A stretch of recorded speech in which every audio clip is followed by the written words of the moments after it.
Herkese merhabalar. Bugün 1 Nisan 2023. Yeni bir programla sizlerle birlikteyiz. Yine bugün seçim, muhalefet ve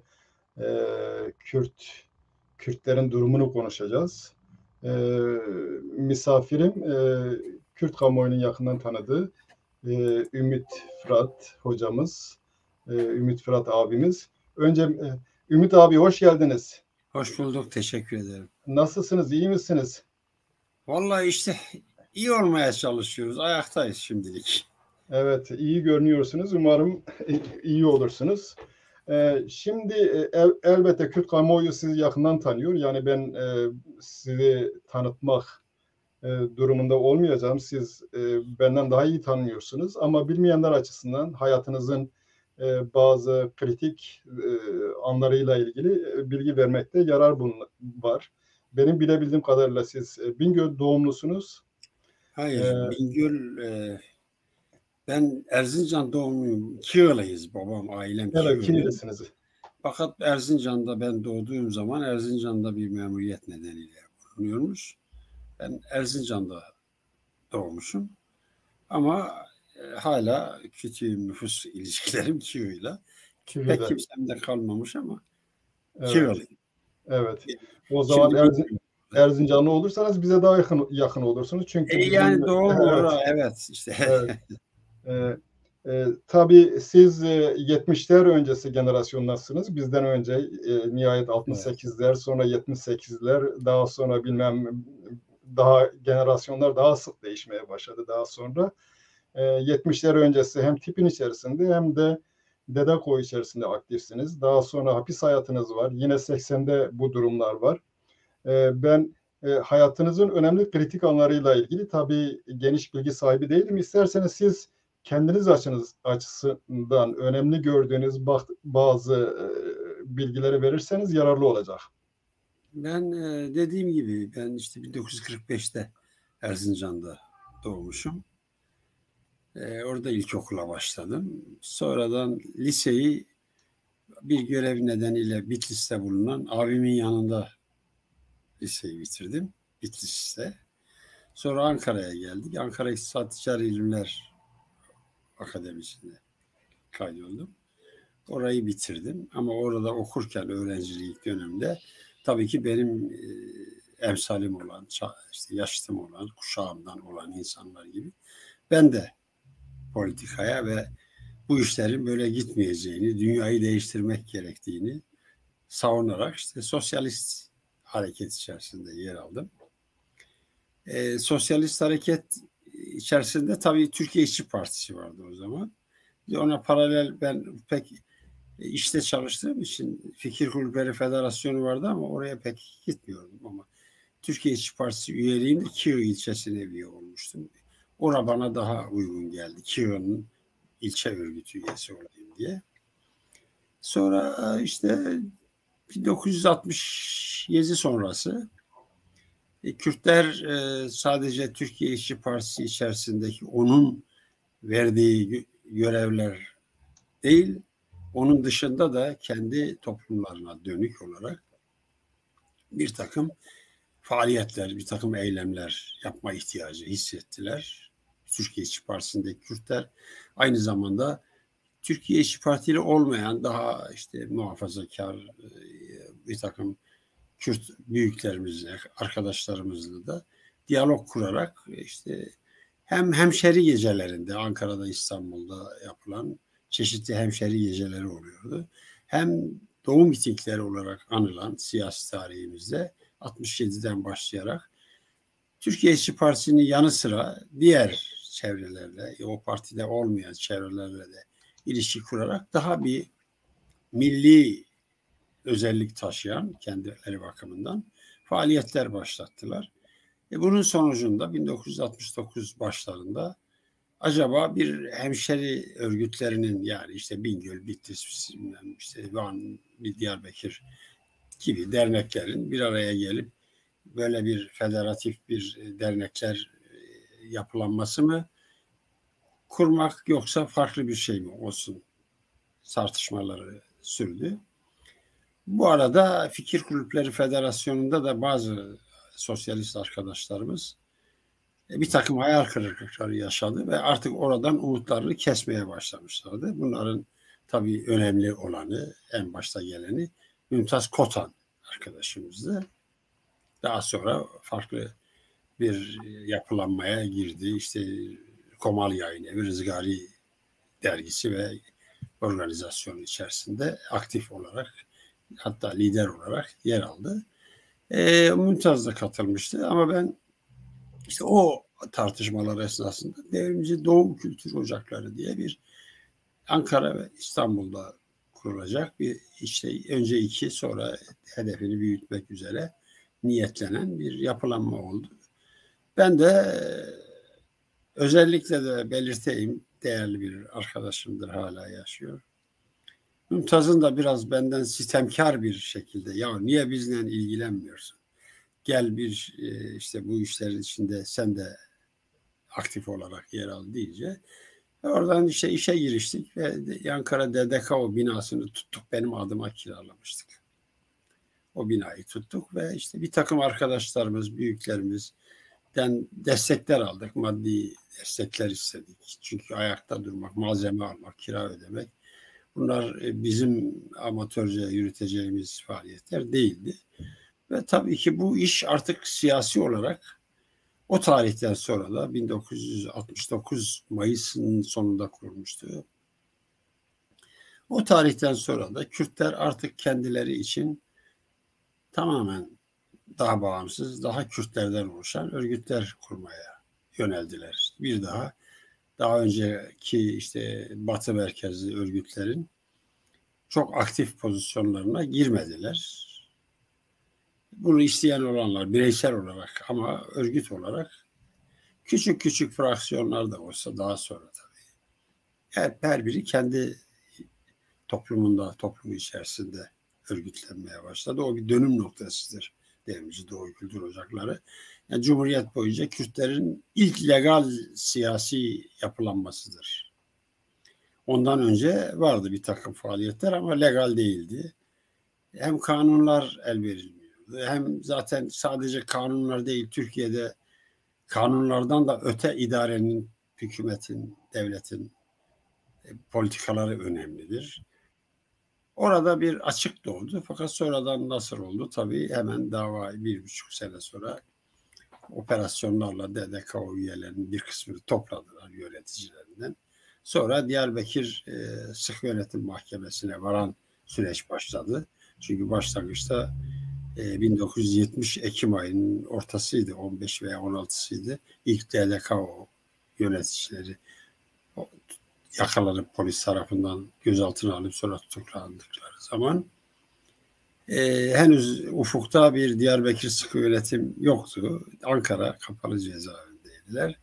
Ama işte aradan geçen tutukluluk süresi de biraz uzayınca işte 6-7 ay sonra da 12 Mart oldu ve mahkemeler hemen alelacele çıkarılan bir kanunla, Sıkı Yönetim Kanunu'yla, ünlü 1402 sayılı Sıkı Yönetim Diyarbakır'a nakledildi arkadaşlarımız. Başka ilaveler de yapılarak, DDKO çevresinden ilaveler de yapılarak dava büyütüldü. Ama belki de devlet onu istemiyordu. Siyasi savunmalar girince devlet bundan son derece rahatsız oldu.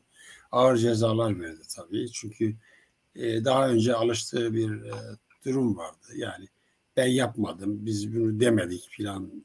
Öyle olmadı bu sefer. Evet, biz ne dediğimizi biliyoruz, ne yaptığımızı biliyoruz ve sizin suç kabul ettiğiniz şeyleri biz kabul etmiyoruz mantığıyla hareket edildi ve o bir dönemdi. İşte daha sonraki yıllarda ben oralara girersem iş büyür ama şahsım... Ben o zaman burada bir DDKO meselesi Yani. oradan başlamışken ben şöyle bir şey sorayım. Bu dönemde gerek KDP'lerin gerekse Doktor Şıvan'ın onların desteği var galiba DDKO'lara dışarıda olmalarına rağmen.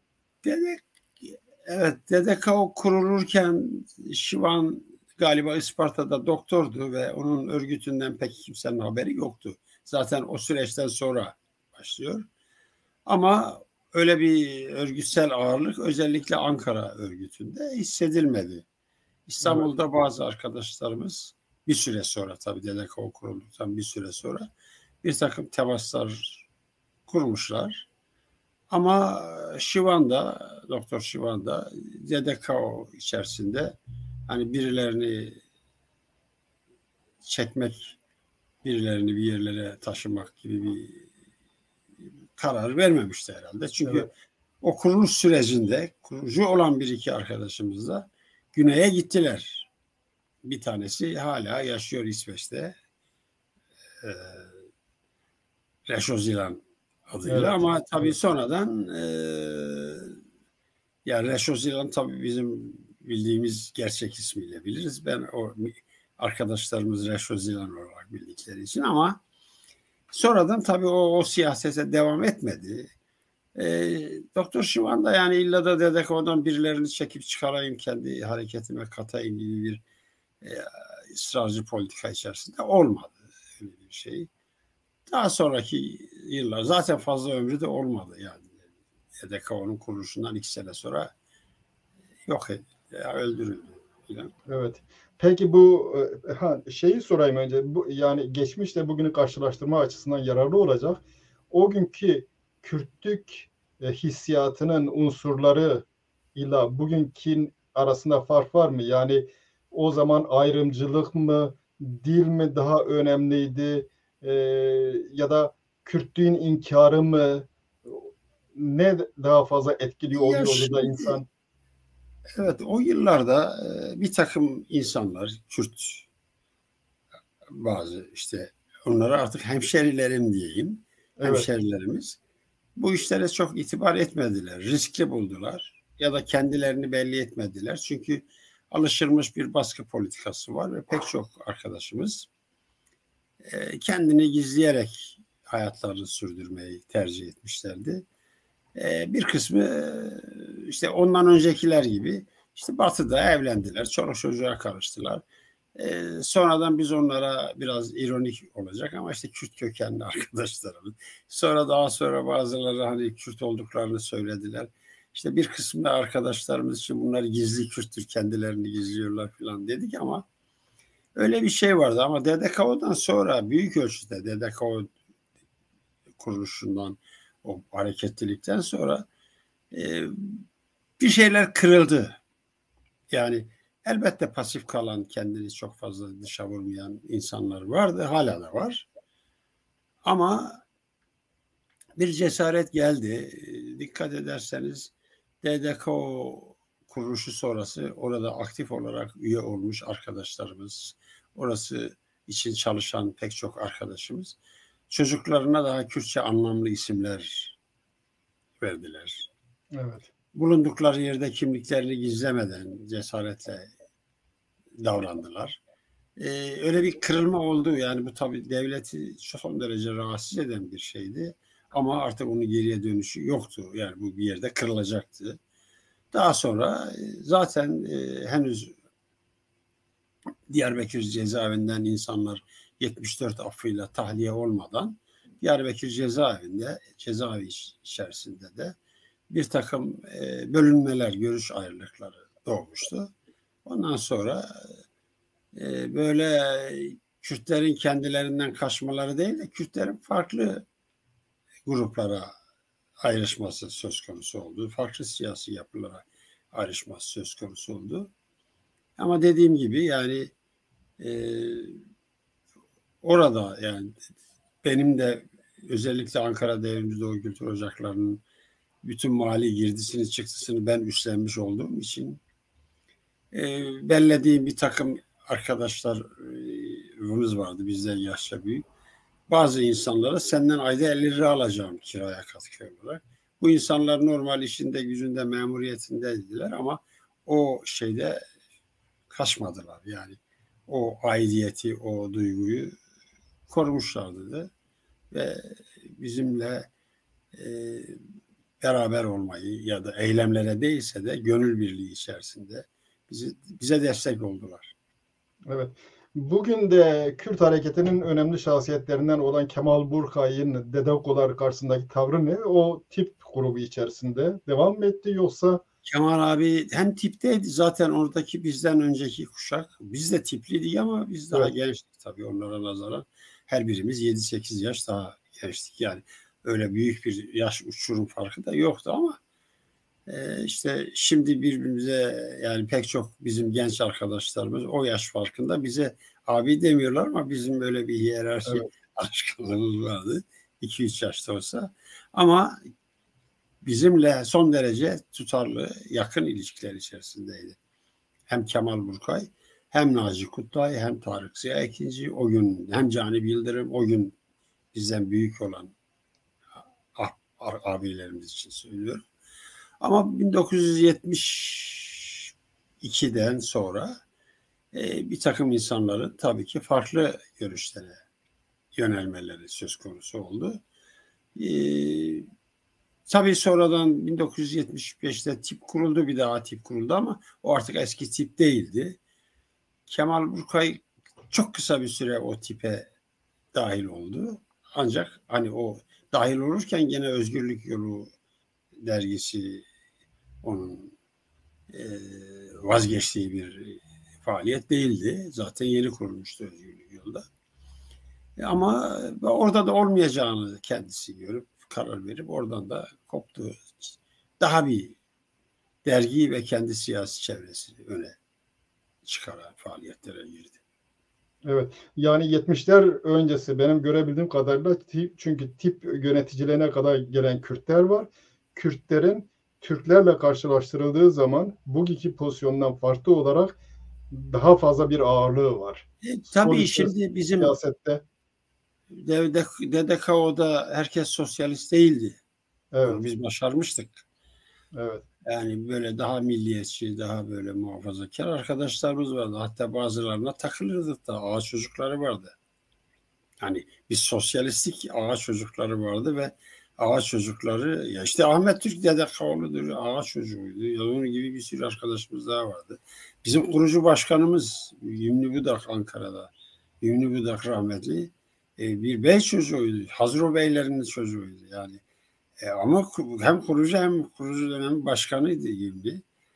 Bu ayrımı yapmadık. Yani evet, o başka bir şeydi. O o bizim dışarıda bıraktığımız. Tabii ki sosyalistik biz.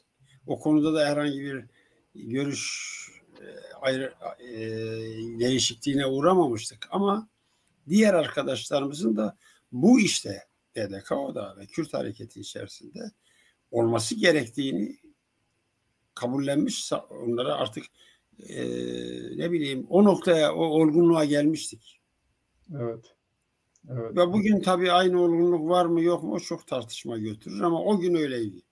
O gün evet, belki daha azdık. Belki o zaman dünya çapında bu kadar fikri zenginliğe sahip değildik. Daha çok detaylara girmemiştik. Daha böyle kaba hatlarıyla bakıyorduk. Bugün çünkü insanlar çok detaylara da girebiliyor. Ancak yani o zaman bizim için önemli olan başka kriterler vardı. O da geçerli oldu büyük ölçüde. Sonra sıkı yönetim kapattı, dava açılıp yargılandı. Ama Diyarbakır cezaevinden artık eski DDKO çıkmadı. evet, Şimdi oradan çıktıktan sonra bazı arkadaşlarımız ya da çıktıktan oradan çıkanlar demeyeyim de 74 affından sonra Kürtler yeniden bir DDKO benzeri bir yapılanmaya girip DDKD'yi kurdular.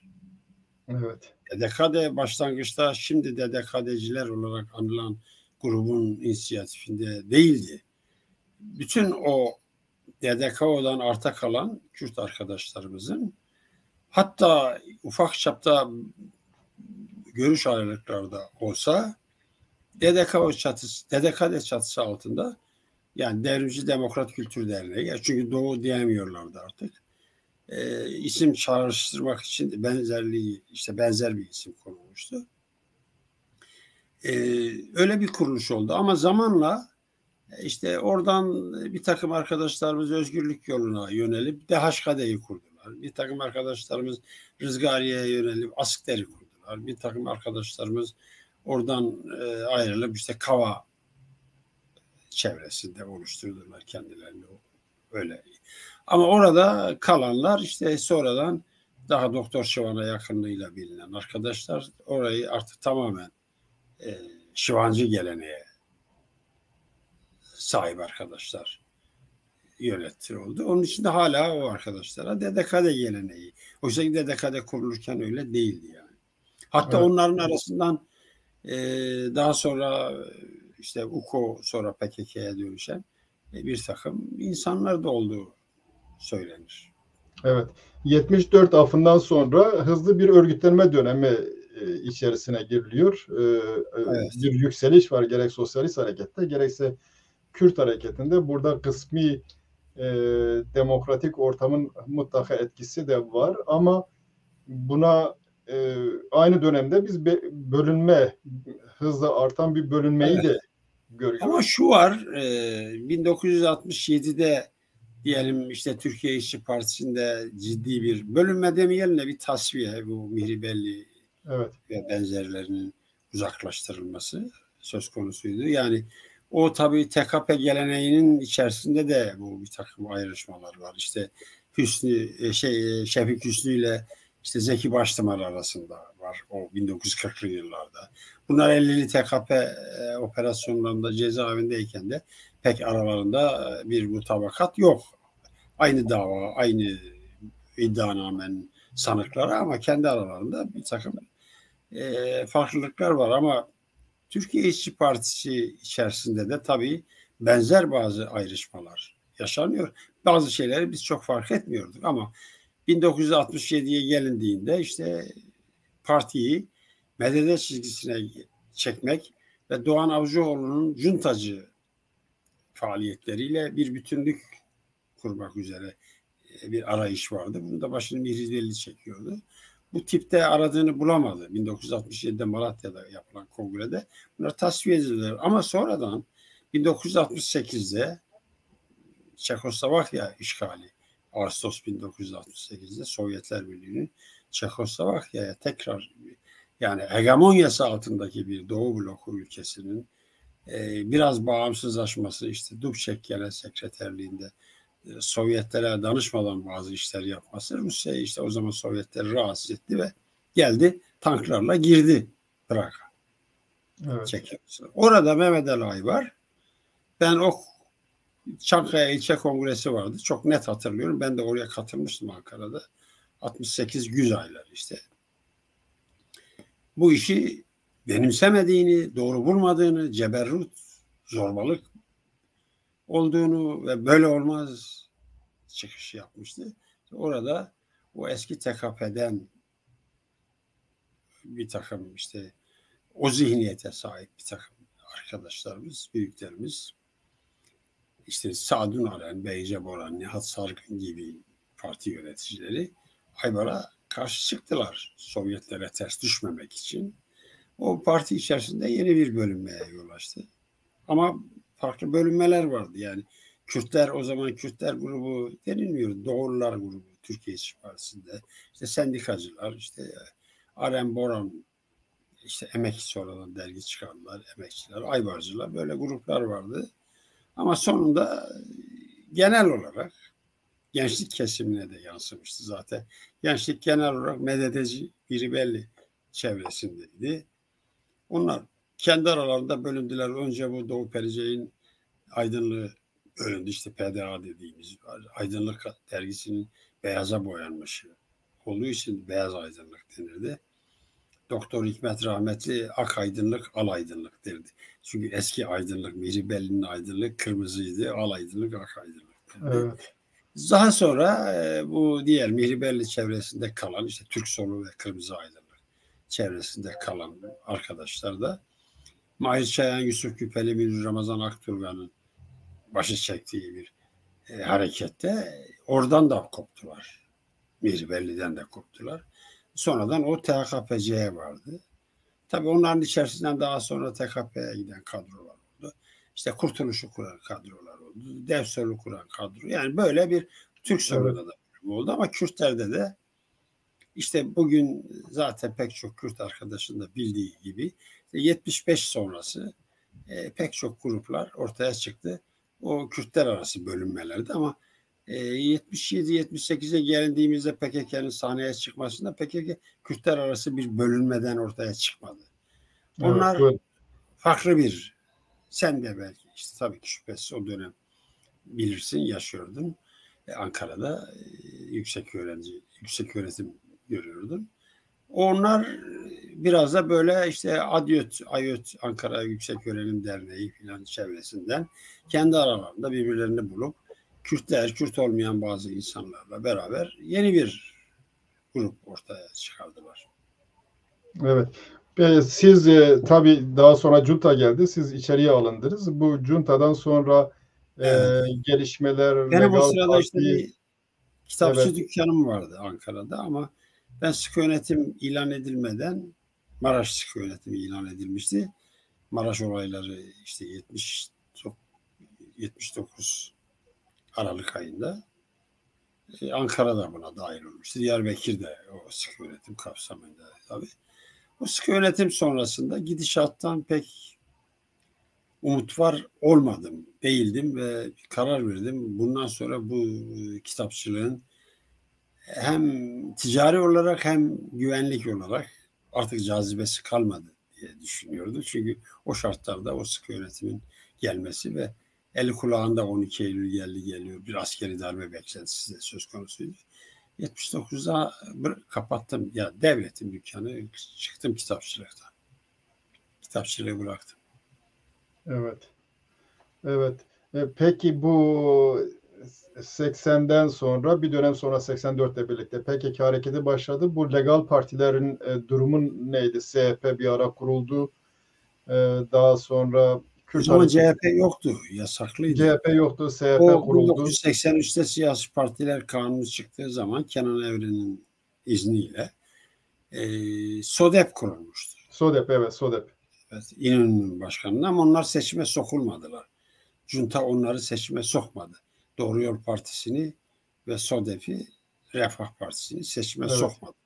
evet, Bu MHP'liler de o zaman Milli Çalışma Partisi diye bir parti kurmuşlardı ama o sırada kurmuşlar mıydı, kurmamışlar mıydı? Çok emin değilim. Bülent Ecevit dedi ki ben bu juntanın izniyle ben parti kurmam. Onların kararına göre ben onların vereceği kararla partimin onaylanmasını istemiyorum. Çok düzgün bir ifadeydi o, gerekçeydi. Daha sonra Bülent Ecevit de Demokratik Sol Parti'yi kurdu. 1992'de siyasi partiler yasaklıydı eski işte 12 Eylül öncesi. Siyasi parti yasağı kaldırılınca işte hem bir tarafta SHP var, bir tarafta DYP var.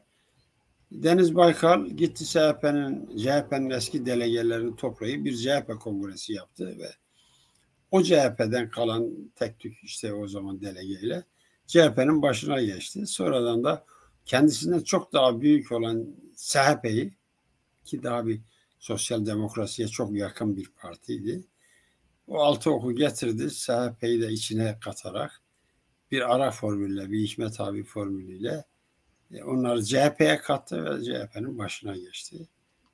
Böyle bir eski karakterine, eski niteliklerine rücu etti evet. CHP. O Ee, sosyal demokrat harekette söndü böylece.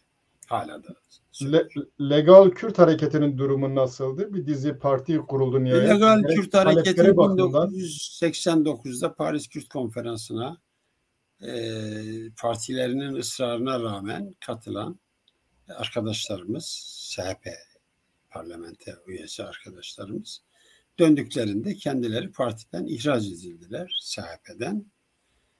Onların ihracını protesto etmek amacıyla bir takım namuslu SHP'de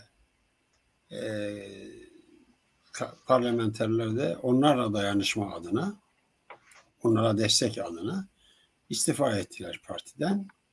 İşte 13 kişi kadar oldular. O 13 kişi işte o süreçte biz de İstanbul'da bir grup okumuş yazmış işte aydın mı diyelim artık bir faaliyet içerisindeydik. Bir siyasi arayış içerisindeydik. Yani Kürtlerin bir legal örgütlenmeleri.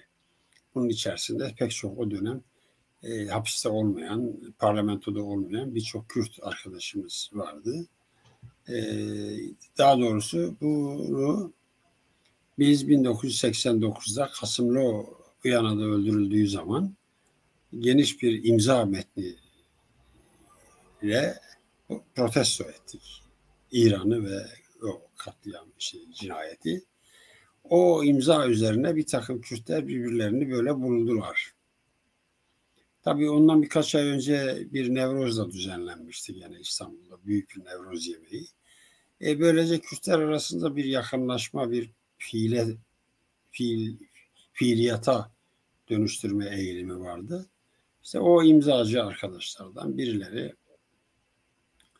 benim de Ahmet Okşuoğlu'nun da özellikle rahmetli iki arkadaşımız daha var. Mustafa Aksakallı, Hasan Deniz, bunlar yaşamıyor şimdi. Bir araya geldik ve bir takım Kürt aydınlarına davette bulunduk. Bir toplantı düzenleyip ne yapmamız gerektiğini ondan sonra bir statüye bağlayalım diye. Öyle oldu. Bir tür bir aydın hareketi ortaya çıktı. O tam da ona paralel olarak o sırada işte SHP'den ihraçlar patladı.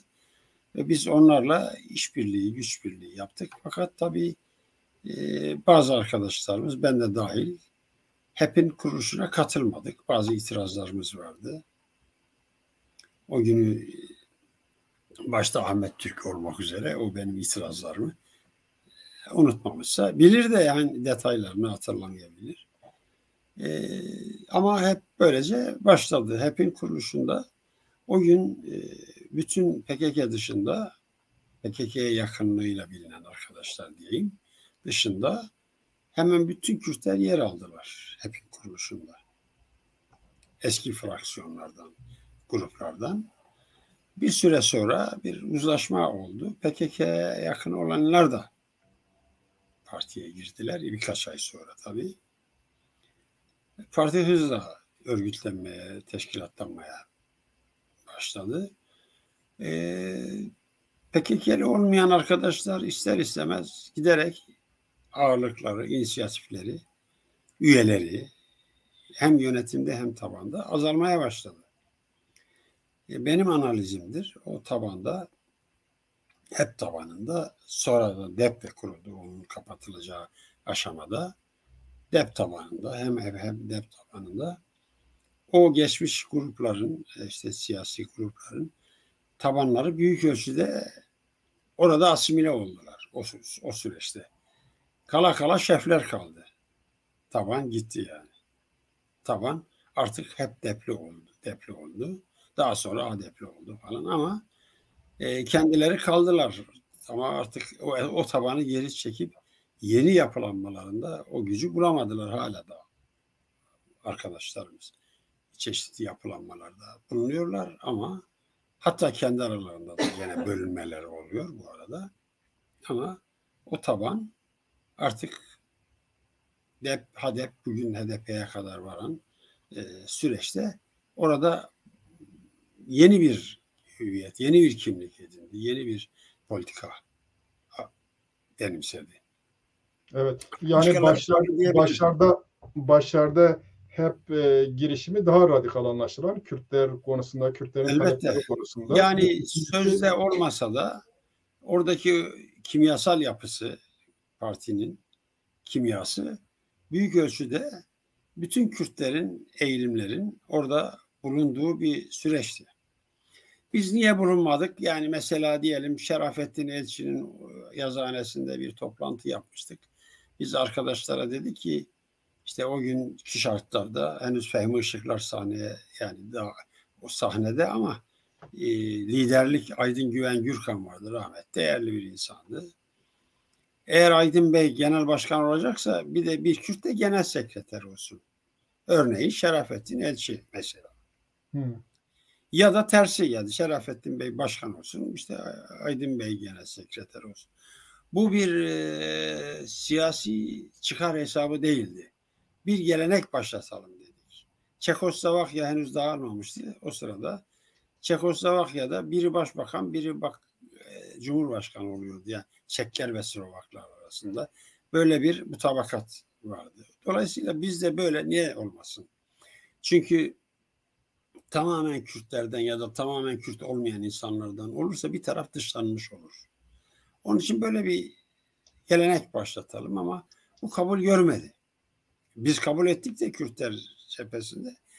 O diğer arkadaşlar, yani o Kürt olmayan arkadaşlar, bunu artık devrimci mi bulamadılar, sosyalist mi bulamadılar, yani bulmadılar. Ama neticede buna hoş bakmadılar, böyle bir talebe. Ve bu askıda kaldı. Bizim arkadaşlarımız da fazla ısrarcı olmadı. Hatta ismi bile terminolojik olarak da yanlış bir isim olarak HEP diye bir parti kuruldu. Yani Halkın Emek Partisi. Ne demek yani? Yani bunu Türkçe olarak ifade edemez. Ama öyle bir işte HEP oldu. Halkın Emek Partisi yani. İşte Halkçı Emek Partisi ya da işte halkın emeği filan olur da halkın emek filan olmaz. Ama işte oldu. Oldurdular. Burada galiba Fehmi Işıklar'ın filan da ağırlığı oldu. Üstelik de arkadaşlarımız Fehmi Işıklar'a hep kuşkuyla bakmışlardı. Hala hakkında bir takım işte bir takım rivayetler oldu biliyoruz. Ancak parti kurulurken bütün Kürt enerjisini bünyesine dahil edip daha sonra o enerjiyi kendi kimyası olarak asimile edip kendine uydurdu ve diğer gruplardan arkadaşlarımız gerek Rızgari'den, gerek Kava'dan, gerek DDK'den, işte Özgürlük Yolu'ndan pek çok arkadaşımız oraya kattıkları tabanı geri çekmekte çok büyük sıkıntılar, hatta imkansızlıklar yaşadılar. Evet. Peki burada mesela o dönemde bu sizin önerdiğiniz formüle karşı çıkan Türkler şimdi neredeler? Ya da Karşı çıkmadı Kürtler. Daha doğrusu belki yok içten olsa Türkler da için diyorum ben. çıkamadı. Türkler için diyorum. Bugün o toplantıda, bizim bulunduğumuz toplantıda Ahmet Türk vardı. Mehmet Ali Erem vardı. İbrahim Aksoy vardı. Yani benim hatırladığım aradan 30 sene geçmiş. Hatta 1990 yılı başları ya da evet 33 sene geçmiş. Bu arkadaşlar benimsediler işte. Yani uygun dediler. Öyle uygun olur. Ama sonradan diğer arkadaşlar, o CHP'den ayrılan diğer arkadaşlar nezdinde bastıramadılar. Evet. Orada bizi, hatta daha sonrasında, sadece bu değil, daha sonrasında bizi rahatsız eden bazı şeyler de yaşandı. Ama bazı arkadaşlar sineye çekti. Ben kabullenmedim mesela işte. Girmedim. Uğraşmam. Sadece bundan değil yani. Yoksa ben de üye kuruluşunda aktif olarak rol almış bir insan. Evet. Şu anda HADEP üzerinde ağırlığı olan grubun o dönemdeki tutumu neydi? Onlar karışmıyordu ona. Onlar zaten evet, onlar hatta orada burada bizim aleyhimizde bir takım laflar da ediyorlardı. Kaldı ki onlar henüz, onu da söyleyeyim yani, onlar henüz çok fazla görünür değillerdi. Evet. Söylemleri tabii çok daha radikaldı, daha keskindi. Evet, ama çok da fazla görünür değillerdi. Onların görünür hale gelmelerinin o günlerde, tam da o günlerde bence yani ben öyle yorumluyorum. İki büyük nedeni oldu. İtici gerekçesi oldu ya da ne bileyim işte iki büyük çıkış oldu. Bir, İsmail Beşikçi'nin kitabı Devletler Arası Sömürge Kürdistan kitabı yayınlandığı zaman önceleri Beşikçi'yi çok ciddiye almayan, rızgarici zanneden, ona işte pek de makbul bir insan gözüyle görmeyen insanlar o kitap çıktıktan sonra bir meşruiyet meselesini aşmış gibi davrandılar. Artık Beşikçi de bizi savunuyor dediler. Bir diğer husus da Ahmet Türk'ün galiba Almanya'da ve sonradan Almanya dışında bazı orada bir takım insanlarla temas sonrası onların HDP'ye girmeye, HDP'ye dahil olmaya karar vermelerinden. HDP'ye girdikten sonra artık kendilerine bir legal alanda buldular. HDP onların illegal alanları oldu ve az boz bir legal alan da değil. İşte bir takım parlamenterleri olan, ardından diyelim ki 1991 seçimlerinde aktif olarak pazarlık yapan bir hareket haline döndüler. Keza o zaman bakın biz o HEP'in kuruluş sürecindeyken onların çok büyük bir müttefiki olan Doğu Perinçek 2000'e doğru dergide bizim aleyhimize yayınlar yaptı. Onlara dayanarak yaptı ama. Onları savunarak yaptı. İşte onlar bedel ödüyor. Tabii PKK bedel ödüyor demeyin. Demiyorum da işte yani işte bedel ödeyenler var. İşte onların hakkıdır, şudur budur. Yani bizi karalayan, bizi küçük gören ve dağı yücelten, dağdaki insanların mücadelesini ön plana çıkarıp bizi hiç sayan, hiçleştiren yayınlar yaptı. Onları saklıyorum. Ben de duruyor 2000'e doğru dergisi. O malum işte o Beka'ya gidip o kıtaları teftiş ettiği falan dönemin ardından gelen bir süreç bu. Evet. Şimdi tabii bu son derece ilginç. Ben Miri Belli ile ilgili kendi anımı anlatmıştım. Bir gün ben o dönemler İsveç'te kalıyordum. Dolaşırken işte bu TKP'den birisi, beni tanıyan birisi, ben de gençim, rastladı. Beni yaşlı birisiyle tanıştırdı. Kürt olduğumu söyledi falan. Ondan sonra bana döndü, hemen dedi sen buradan ne arıyorsun? Niye dağa çıkmıyorsun? Ben dedim ben bu işi savunmuyorum, sen savunuyorsun. O zaman sen çık öyleyse. Yani ilginç, gerek Miri Belli'nin gerekse Doğu Perinçek'in Kürtleri dağ meselesine teşvik etmesi son derece ilginç. Acaba burada bilinçli bir tercih olarak Kürtleri tırpanlama stratejisi mi var? Valla şimdi Mihri Belli'ye Ecevit ajan demişti. Yani ben öyle bir şey demem. Evet. Bir milli 1974 sonrasında Bülent Ecevit öyle bir şey 74 zannediyorum o zaman demişti öyle bir şey. Ama Mihri Belli bütün hayatı boyunca insanları radikal olmaya kışkırtan bir tutumdur. Tutum almıştır bütün hayatı boyunca. Yani böyle nerede bir aşırılık, radikallik varsa ya da kendisinin çizdiği bir radikal çizgi varsa oraya çekmeye çalışmıştır. 1967 sonrasında bu Doğan Avcıoğlu'nun cuntacı faaliyetlerine katmak da öyledir. Yani legal seçimlerle, parlamento seçimlerine girmek suretiyle salonlarda, meydanlarda, yayınlarla kendini ifade eden bir legal parti ısrarla onu bir cuntacı harekete bulaştırmak istedi. Bu ona bağlı olan gençleri de işte gördük 1970-71'de sokak hareketleri, işte hayatlarından edilen insanlar, hayat artık bazıları yaşamıyor. Radikal bir harekettir. Yani ben de zaman zaman işte o günlerde siyasal kantinine falan filan giderdim. Yani bazı insanların silahla dolaştıklarını biliyorum. Oysa ki niye silahla dolaşıyoruz? Efendim işte faşistler var. Henüz silahlı çatışma çıkmamıştı. Yavaş yavaş başladı. Ama Mihri Belli böyle bir insanları böyle bir sürece, bir eğitime tabi tutmuştu. Öyle oldu.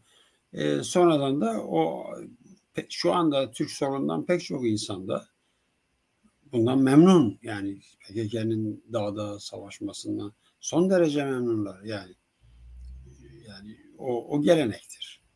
Böyle Evet. kendilerinin kızdığı, nefret ettiği, kendilerine baskı yapan ama bir türlü bu baskının revanşını alma umudu olmayan insanlar bir başkasını taşeron gibi düşünüp onun devlete verdiği zarar kendi hesabına yazılmış bir kar gibi görüyor. Yani bu son derece hatalı bir şey. Ayrıca da Kürtler bakımından da öyle. Bakın Mihri Belli'yi hala büyük bir Kürt dostu olarak anan, yad eden HDP içerisinde de var. Başka yerlerde de var. Bu olacak iş değil. Mihri Belli Türkiye'de bana göre hem sosyalist hareketin hem gençliğin çok ciddi bir hasara uğramasında birinci derecede aktif rol üstlenmiş. Kötü çeviriler yapmıştır. Bilinçli olarak saptırdığı çeviriler yapmıştır. Lenin'den çeviriler yapmıştır. Stalin'i insanların zihnine sokmaya çalışmıştır. Bir sürü Stalin çevirisi vardır ve Stalin çok çok öven, seven bir adamdır. Hem Stalin'e hem Atatürk'e son derece bağlıdır. Evet. Böyle bir adam yani. Zaten Amerika'da da henüz bir lisansüstü bir master falan yaparken eğitim için amacıyla Amerika'dayken onu bırakıp Türkiye'ye geliyor. Neden geliyor Türkiye'ye? Bunu hatıralarında yazdı. Çünkü Naziler Türkiye'ye saldırırsa Türk ordusu saflarında yer almak üzere. Evet, o kadar itaatçi yani. Hayır devletine ve işte böyle Türk ordusuna bu kadar düşkün bir adam. Evet. Zaten Doğu Perinçek'i anlatmaya gerek yok. Yani bugünkü konumuz durumu. Evet, yaşıyor. Onun nerede olduğunu gösteriyor. Bu arada bir soru geldi. Seyda Alpşen, o Kürt hareketinin yenilgisinin 12 Eylül değil de aslında 78 olduğu fikrine ne dersiniz demiş. Yok ben 12 Eylül yani 78'de tabii ki eğer o işte, Fis köyünde toplantı kastediliyorsa ben iyi anlayamam. Belki yani 78 biraz onu çağrıştırdı bana ya da arkadaşım bir daha yazsın. Ama 12 Eylül'de sadece Kürt hareketinin yenilgisi demeyelim. Genel olarak Türkiye'deki bütün radikal unsurların, demokrat unsurların, siyasilerin genel olarak yani bütün bir siyasilerin yenilgisidir. Askere yenilgisidir. Yani 12 Eylül geldi ama Adalet Partisi'ni de kapattı, CHP'yi de kapattı. Ecevit'i de Demirel'i de içeri attı filan. Yani böyle bir harekettir. Evet. Tabii burada onlara çok bir şey olmadı. 2 ay kaldılar bilmem ne ama tabii ki diğer insanlar, o radikal gençler özellikle Kürt hareketi Türk sorundan da işte yani Mamak'ta, Metris'te, başka cezaevlerinde yenilmeyen halt kalmadı yani. Evet. Anlaşılan Ümit abi sizi sıkıştırmaya niyetleri var. Ben sadece bir sürü soru var. Onlara Şimdi geçeceğim. bizim konu başlığımızdan uzaklaştık. Evet. Artık iş döndü Kürt Konu başlığından yakın. biraz uzaklaştık. Yani oraya seçimlere geleceğiz. Cemal Özel, Sayın Fırat İsrail elçisi Errom'un öldürülmesi hakkında ne der? Demiş. Son derece yanlış. İsrail Büyükelçisi onu öldürenlerden çok daha dünyayı çok daha fazla farklı değerlendirmiyordu. Bunu Oktay Etiman da demişti. Adam bu Nazi katil Eichmann'ın yani İsrail'de 1963'de yargılanıp idam edildi. Eichmann onun Arjantin'den yakalanıp İsrail'e getirilmesinde rol almış bir ajan, bir görevli. Yani ve adam sosyalist, kendisi öyle söylüyor. Yani işte Golda Meir'in partisinden ya da o zaman Türkiye'de pek de bilinmiyor değildi yani Golda Meir İsrail Başbakanıydı. Ama yani yanlıştı, hem eylem olarak yanlıştı, yani adam ne günah vardı rehin alıyorsun. Ne için rehin alıyorsun sonra? Yani onu rehin aldığın zaman İsrail Filistinleri tanıyacak mı, özgür mü bırakacak yani? Yani evet. Olacak iş değildi ve kendi başlarına da büyük bir bela açtılar. Ve evet. Yanlış bir şey. İnsan rehin alınmaz. Evet. Genel olarak yani. İnsan rehin alınmaz, insanı öldürerek de sosyalizm kurulmaz galiba. Katiyetle. Evet. Cemal Özel Evet. Cemal Özel daha ileri götürüyor. Muhsin Batur, Faruk Gürler ve Miri Belle'nin Errom cinayeti ile alakası var mı diyor. Sanmam. O biraz burada Mahir Çayan ve arkadaşlarının kolay bir kaçırma, kolay bir eylem olarak düşündükleri bir operasyondu. Yani onlar için tabii ki işin dozunu, şiddetini artırmak için bir vesile oldu. Şöyle yani böyle hani Tayyip Erdoğan dedi ya, Rabbimin nimeti lütfudur. İşte Evet. o 15-16 Temmuz. Öyle bir olay oluyor. Tayyip Erdoğan burada bütün siyasi yetkilerini, pozisyonlarını genişletiyor. Öyle bir imkan buluyor ve kimse demiyor senin bu yaptığın bu kanunlara, bu anayasaya uymaz. Bunun benzerini diyelim işte 1934 galiba Reichstag yangınında Hitler aynı büyük bir takım yetkiler kendine, işte sıradan bir koalisyon şansölyesiyken büyük yetkiler Yahudi boykotlar eylemlerine başladı. Ya da Kirov'un öldürülmesinde 34'te Stalin Kirov'un öldürülmesinde isteyip de politbürodan geçiremediği bazı yetkileri onlara danışmadan kendine bir kararnameyle bir gecede bütün bir Sovyetler Birliği'nin tek adamı haline geliyor. Bu yani bir etki tepki ve ama tabii kim karlı çıkıyor? Onun için onlar böyle bir eylem yapınca da işte Sadi Koçaş balyoz bildirisini okudu. Bütün dernekler, sendikalar vesaire kapatıldı ve operasyonlar başladı. O zaman balyoz hareketi ayrılan bir hareketti. Evet. Ertesi gün TDKO kapatıldı. Yani 12 Mart varken biz İstanbul'da kongre yaptık. TDKO kongresi yaptık. 12 Mart'tan sonra. 12 Mart gelip kısıtlamalara girmedi. Sadece hükümet değişti. Ama böyle bir bahane onlara büyük bir eylem alanı yarattı. Sıkı yönetim ilan ettiler. Evet. Yani. Evet. O zaman biz biraz seçimler meselesine doğru ilerleyelim. Şimdi siz biliyorum yani eğer yanılmıyorsam bu AKP'nin seçimlere girdiği dönemde ilk dönemlerde onların demokratik talepleri falan olduğundan dolayı yetmez ama evet diyenler safındaydınız. Evet. Bunun gerekçesi neydi? Onu önce sorayım ben. Şu var bakın bu tartışma parlamentoda anayasa değişiklikleri gündeme geldiği zaman biz şunu biliyorduk. 2007'de AKP geldiği zaman bizi şaşırtan bir şekilde, beklemediğimiz bir şekilde yeni demokratik bir anayasa dedi. Bu kadarını beklemiyorduk doğrusu. Pek çoğumuz. Ama ona büyük bir tepki doğdu. Onu kapatmak üzere Anayasa Mahkemesi'ne dava açtılar. Hatta suçlu bulundu. Ama kapatılacak çoğunluk olmadı. Yani bir üye diğer tarafta yer alsaydı kapatılacaktı. Bütçe cezası verdiler. Parasını kestiler falan. Yani AKP beraat etmedi Anayasa Mahkemesi'nde. Suçlu bulundu ama kapatılacak çoğunluk oluşmadı. Neyse. Evet. O yeni anayasa çalışmaları da yapan komisyonda, onu çalışan komisyonda çok saygıdeğer anayasacılar vardı. Benim yakınlarımdı birçoğu. Yani zaten 5 kişiydiler. Hemen hemen hepsini tanıyorum ama birkaç tanesi yakın görüştüğüm insanlar hala. Son derece liberal, özgürlükçü bir anayasa hazırlamak istiyorlardı. Ama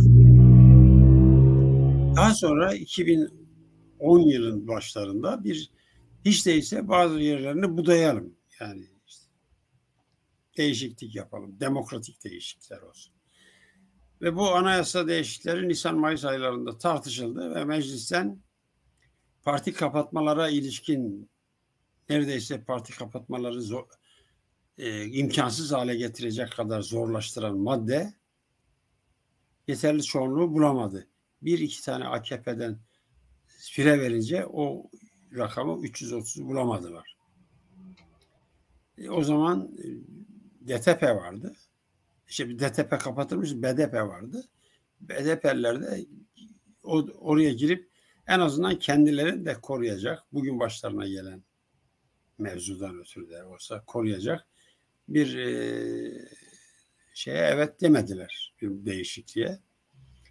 O madde geçmedi. Diğer maddeler geçti. AKP'nin çoğunluğu en azından referanduma götürecek bir çoğunluğu vardı o günkü parlamentoda.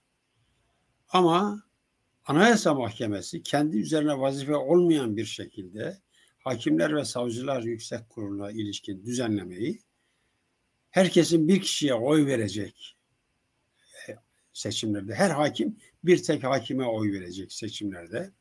O hükmü bozdu. Dedi ki liste olarak oylanacak. O liste olarak oylanınca da en güçlü grup kimdi o zaman? Kendilerinin Kemalistlerin en güçlü olduğunu zannettikleri için böyle bir madde koydular. Yani Anayasa Mahkemesi bozar ya da kabul eder. Madde yazmaz. Bu sefer tarihinde ilk defa madde yazdı.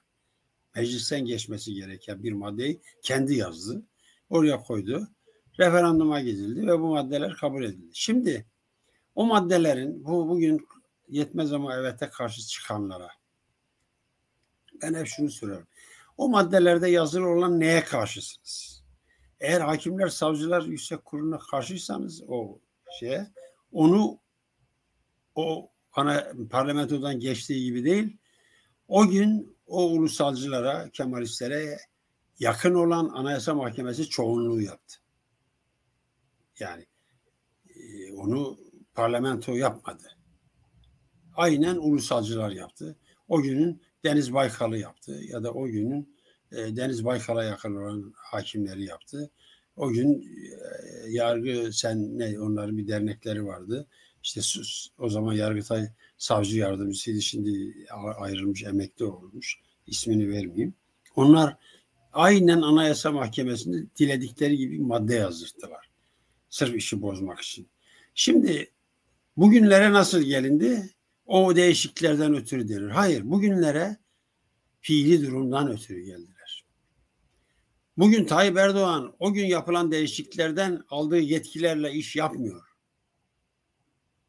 Aksine Tayyip Erdoğan bugün Türkiye'de anayasayı yok sayıyor. Kendi çıkardığı yasaları yok sayıyor, hiçe sayıyor, uygulamıyor. Fiili bir güçten kaynaklı olarak bu uygulamayı yapıyor. Türkiye'de böyledir. Rejim budur. Mesela Milli Güvenlik Kurulu'nun bir generali bir gün demişti ki bu Milli Güvenlik Kurulu tartışmaları esnasında 2002 Ecevit gider ayakta yani o seçimlerden önce. Siz zannediyorsunuz ki bir gazeteciye söylüyor. Siz zannediyorsunuz ki orada Milli Güvenlik Kurulu'nda askerler çoğunlukta olduğu için askeri bir ağırlık var. Orada tek kişi olsak ne yazar demişti. Fiili durumu var çünkü. O nedenle yani bu fiili durum çok önemlidir. Türkiye'de Kürtlerin önüne konan bir sürü engel, bir sürü yasak kanunlardan kaynaklanmıyor ki. Kanun dışındaki bazı uygulamalardan, idare eden devlet politikalarından kaynaklanıyor. Dolayısıyla o gün yapılan anayasa değişiklikleri en azından bana gidip Ankara'da Cumhuriyet Savcılığı'na Kenan Evren'den davacı olma üzere dilekçe yazma hakkım doğdu. Pek çok insan dilekçeler yazdılar. Kenan Evren de mahkum oldu. Şikayetçi olduk. Bu hakkımız yoktu. Anayasa Mahkemesi'ne başvurma hakkımız yoktu. Bireysel başvuru hakkı. Ve pek çok olay var. Ama dolayısıyla da bu takıntıdır. Yetmez ama evet mi? Peki yetmez ama evet size ne zarar verdi? Soruyorum insanlara. Sizin zararınız nedir? Yani burada kaybınız. Tayyip Erdoğan daha çok yetkili olmadı o değişikliklere göre. Orada aslında olan değişiklikler Türkiye'de daha çok demokrasi, daha çok özgürlük alanı doğmasına yol açacaktı. Fakat gel gör ki ondan sonraki bir takım siyasi gelişmeler olayı başka bir noktaya getirdi. O değişikliklerden kaynaklı değil. Tayyip Erdoğan'ın fiili bir gücü var Türkiye'de. Başta bakın 2013-17-25 aralığında yapılan her ne kadar darbeyi amaçlayan ya da hükümet devirmeyi amaçlayan girişimler olsa da cemaatin Fethullah Gülencilerin yaptığı şey ortaya çok ciddi hadiseler döktü. Yani çok insanların bir gün bile görev başında kalamayacakları olaylar açığa çıktı orada o 17-25 Aralık'ta. Daha sonrası bir takım gelişmelerdi. Ama o insanları çok savunduğumdan ötürü değil. Anında görevden uzaklaştırdılar, operasyonlar yaptılar, kanunlar çıkarttılar. Hele de 15-16 Temmuz'dan sonra bırakın Fethullah cemaatini. Onların önünden geçen hasbelkader çocuğunu onların dershanesine gönderdiği için o banka hesabı olan işte o dershanelerin hesaplarına para yatıran ya da soldan ya da demokratik cepheden binlerce insan, 150 bini aşkın insanın görevine son verildi. Bunların hiçbiri, bunların çok çok büyük çoğunluğu cemaatle ilgisi olmayan insanlar. Bugün Avrupa'da birçok akademisyen kendilerine iş bulmuş. Çünkü burada görevlerinden atıldılar, görevlerinden edildiler. Burada binlerce insan işsizdir. Niye ya efendim, hangi bildiriye imza atmış, hangi insanın şeyini protesto etmiş, bilmem ne insan haklarını savunmuş. Yani bunlar yasa değil ki, bunlar yasa dışıdır. Avrupa İnsan Hakları Mahkemesi'ni tanımamak 2010 değişikliklerin getirdiği bir dayatmamıdır. Kaldı ki 2010 Anayasa değişiklikleri hem Venedik Komisyonu'nda hem Avrupa İnsan Hakları Mahkemesi çevrelerinde hem Avrupa Parlamentosu'nda, Avrupa Birliği'nde her birinde olumlu bulunmuştur. Bütün dünyanın demokratik çevreleri, Türkiye'nin iyiye gitmesini isteyen çevreler o değişiklikleri pozitif bulmuştur. Türkiye'nin iyiye gidişi olarak değerlendirmiştir. Ama burada bir takım arkadaşlarımız varsa yoksa yetmez ama evet dediniz, bütün bunlar oldu. Ya olacak iş midir? Niye o zaman 367 diye bir kriz çıkarttınız? Bu adamlar gittiler. Öyle mi dediler? O zaman anayasayı değiştirdiler. Cumhurbaşkanını halk oyuyla seçelim. Buyurun hadi işte şimdi halk oyuyla seçiliyor. Evet. Yani siz şunu diyorsunuz, yetmez ama evet, o günün koşullarında, konjektürde en uygun olan, en mantıklı olandı. Onun dışında eğer yeter diyebileceğimiz bir alternatif olmuş olsaydı zaten yeter diyecektik. Onu destekleyecektik. Çoktan da anayasayı toptan değiştirseydik, evet, ya da bizim içimize sinen bir anayasa olsaydı evet diyecektik. Ama evet, bu bize yetmedi ama gene de biz evet diyeceğiz çünkü olumlu bulduk. Evet. Peki bu daha sonra başkanlık sistemine geçilince, başkanlık sistemi konusunda başkanlık sistemine hiçbir entelektüel, aklı başında, hiçbir demokrat olumlu bakmamıştır. Peki Kürtlerin tutumu nasıl? Mesela bu Kürt hareketi. Kürtler de olumlu bakmadılar başkanlık sistemi. Şöyle, Kürtlerin aslında başkanlık sistemine karşı olumlu ya da olumsuz bir tavrı yoktu. Başkan da olabilir, başbakan da olabilir. Bunun yetkileri, görevleri, sorumlulukları önemliydi. Türkiye'deki başkanlık sistemi şimdi bakın. Evet. Sezar'ı bir anda 2000 sene geriye gidelim. Diktatör Latince'de, Roma'da bizim bugün anladığımız, bugünkü siyasi literatürde olan bir şey değil. Bir insana senato geçici olarak bir takım yetkiler veriyor, tek başına bir takım büyük yetkiler alıyor. Ona da diktatör diyorlar. O Sezar da bir diktatördür. Sezar yani, ama daha sonra bu diktatörler çoğunlukla ben daha devam edeyim deyip bazı işte entrikalar çeviriyorlar, bir takım baskılar yapabiliyorlar. Ama şimdi burada olan bu, yani bir insana bazı yetkiler veriyorsun, o insan o yetkileri ömür boyu kullanmaya çalışıyor. Şimdi bu tip bir başkanlıktır. Yani bugün Türkiye'de olan bu tip bir başkanlıktır.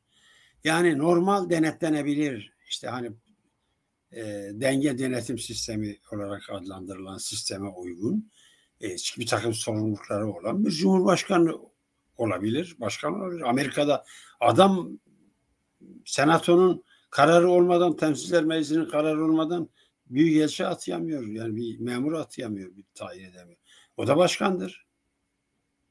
Fransa'da yarım işte hükümet, yarım başkan. Bir yetkileri var, sınırları var filan. Ama burada öyle değil. Bütün devletin her türlü kanun çıkarıyor adam ya. Kanun çıkarılabilir mi? Kanun parlamentonun işidir. Çünkü yasama, yani eskiden işte yasama işte üç kuvvetler ayrılığı, üç kuvvet şey evet denirdi. Şimdi nerede o yani? Şimdi kuvvetlerin birliği var. Kuvvetlerin evet, birliği. Evet, aynı geçmiş onun dönemde için yani o kuvvetler ayrılığı çerçevesinde demokratik prensiplere göre bir başkan da Türkiye'yi yönetebilir. Hiç önemi yok. Kral da yönetebilir yani onun için. Ama uyguladığı rejim hangisidir? Yani kral var. İngiltere'de de kral var. Bilmem hangi uyduruk ülkede de kral var. O olacak iş mi? Yani Suudi Arabistan'da da kral var. Norveç'te de ya da İsveç'te de ya da ne bileyim Danimarka'da, İngiltere'de, Belçika'da, İspanya'da da kral var. Şimdi hatta bir cumhurbaşkanları da var yani parlamenter sistem denilen yerlerde de. Hangisi daha demokratik? Dolayısıyla biz demokratikliğin kriterlerini uygulamaya, pratiğe bakıyoruz, rejime bakıyoruz. Evet. Ama Tayyip Erdoğan'ın istediği başkanlık değil. Aynen o Roma'daki bir tür diktatörlük yetkisi aldı. Yani demokrasiye Yani doğru gideceğim, demokrasi getireceğim derken otokrasiye bir kayış. Yaşanan bu. Evet. Evet, Yani bugün, aynen o Roma'da dediğim gibi adeta yetki alarak diktatör oldu. İşte hadi gidiyoruz. evet. Şimdi peki bu dolayısıyla seçilen bu yoldan dolayı mı Türkiye'nin mesela Putin'le ilişkileri daha iyi? Bundan dolayı bir cazibe oluşturuyor mu yönetim açısından? Diğer buna benzer devletler mesela İran kendilerini Evet. bu bloka yakın görmesinde bunun da etkisi var Tabii. mı? Tabii. Her ne kadar çok dostane, içten içe, dostane olmasa da her biri birbirini kazıklamaya çalışıyor. Çünkü devlet arası ilişki budur. Evet. Ama Batı bir takım kriterler ileri sürüyor. Yani o kriterlere sahipsen seni insan yerine koyuyor. Sana belli işte davetlerde bulunuyor, görüşmelerde bulunuyor. Ama sen bütün bunları efendim Batı bize düşman. Niye düşman? Çünkü sen onlara düşmansın. Sen onların kriterlerine, onların derken şunu söylüyorum. Yani Batı'da ne varsa, Batı'da faşizm de vardı, Nazizm de vardı. O değil. Batı kriterleri dediğimiz işte Kopenhag kriterleri, daha sonraki gelişmeler. Ondan önce yani o demokratik kriterlerden söz ediyorum. Onları koymuş önüne. Sana kölelik öngörmüyor. Diyor. Yargın bağımsız olacak. Sen denetlenebilir olacaksın. Parlamento özgür davranacak. İşte insan hakları uygulanacak. Hukuk, adalet. Şimdi sen bütün bunları bir tarafa al. Batı benden iyi. Batı nasıl senden iyi geçsin? O zaman da ne oluyor? Kendisine benzeyenlerle. İşte kim benziyor? Putin. Böyle bir şey umurunda değil çünkü Putin. Trump da umursamıyordu.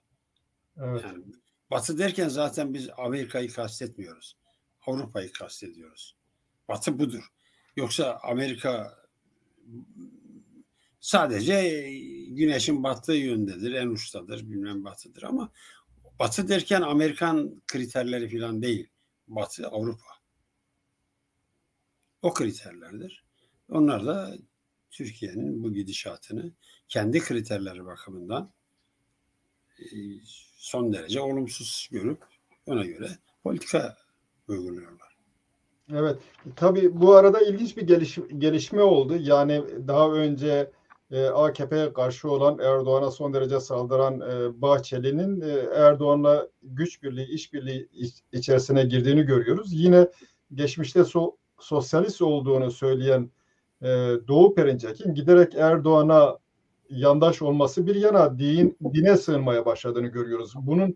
Bu otokrasiyle, otokratik anlayışla ilişkisi olmalı herhalde. Şimdi Doğu Perinçek hala da kendine sosyalist diyor ama öteden beri de daha çok nasyonal sosyalist. Nasyonal sosyalist. Evet. Evet. Devlet Bahçeli'ninki bir oportunizmdir. Evet.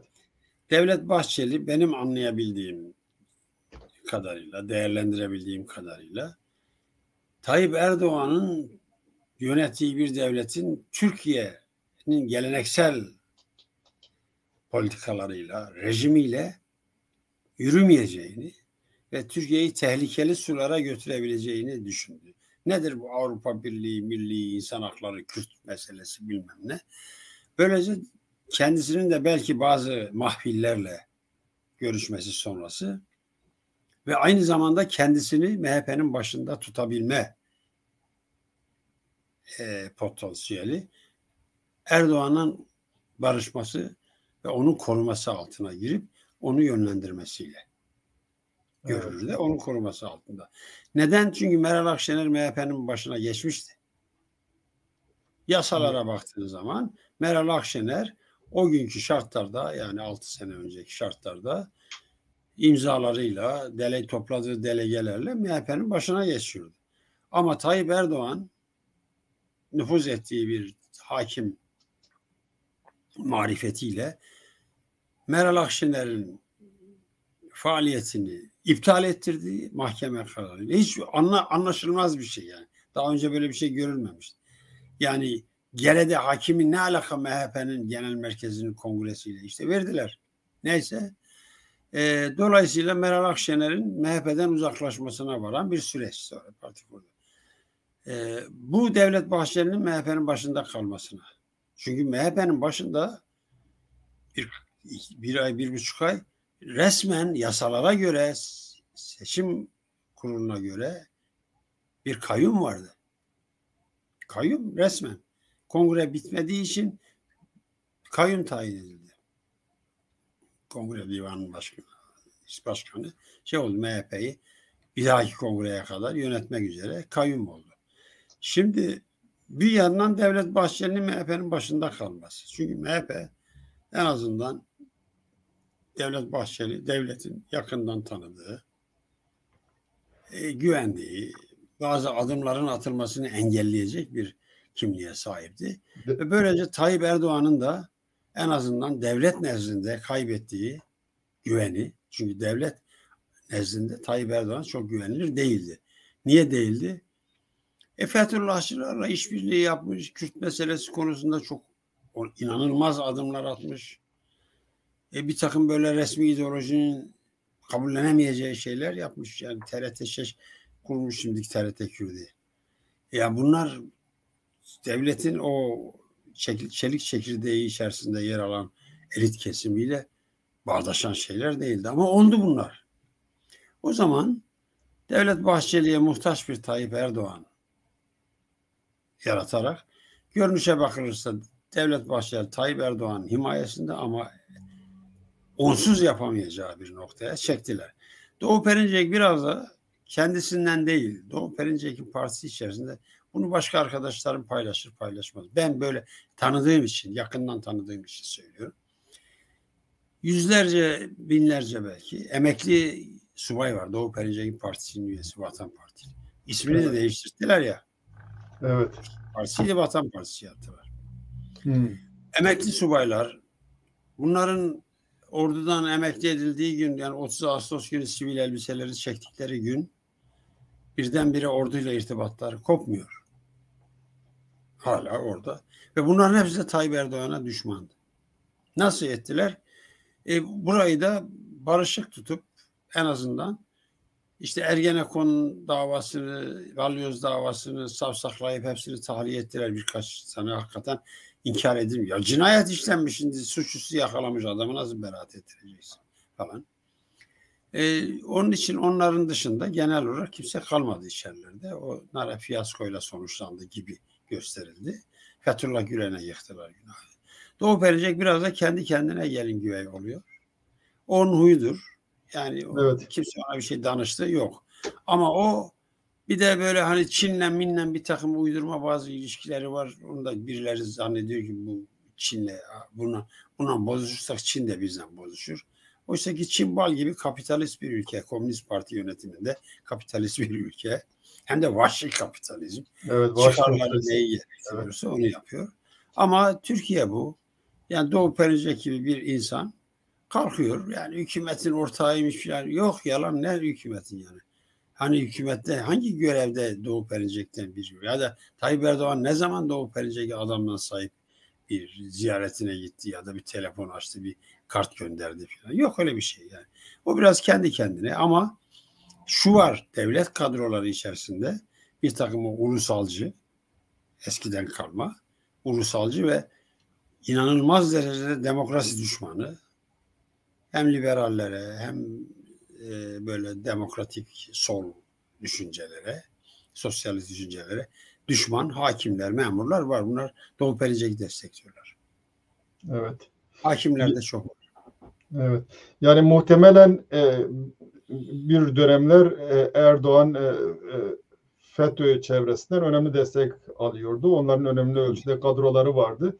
Bunlar dışına düşünce Erdoğan'ın geniş bir kadro kitlesi yok. Daha fazla muhtaç hale geldi. Bunlar tabii etrafını yani, çevirdiler. hakimler özellikle bir sürü, benim böyle orada buradan duyduğum bir sürü böyle hakimler var. Ulusalcı. Hala askerler var, bir sürü subaylar var.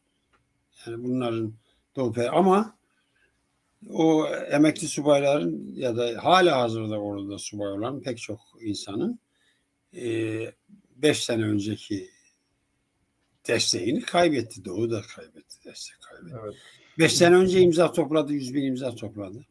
Şimdi 27.000'den. 20.000, evet, o yani gülünç bir rakamdır. İnsan utanır, evet. Yani yaşından utanır. Evet.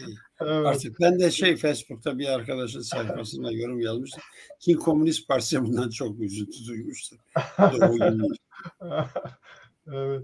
Şimdi tabii bu cephede bu Cumhur Cephesi, diğer cephede seçimlere giderken Millet Cephesi var. Millet Cephesi'nin asli unsuru eskiden beri Devlet Partisi olarak bildiğimiz ya da Cumhuriyet'in kurucusu Cumhuriyet Halk Partisi.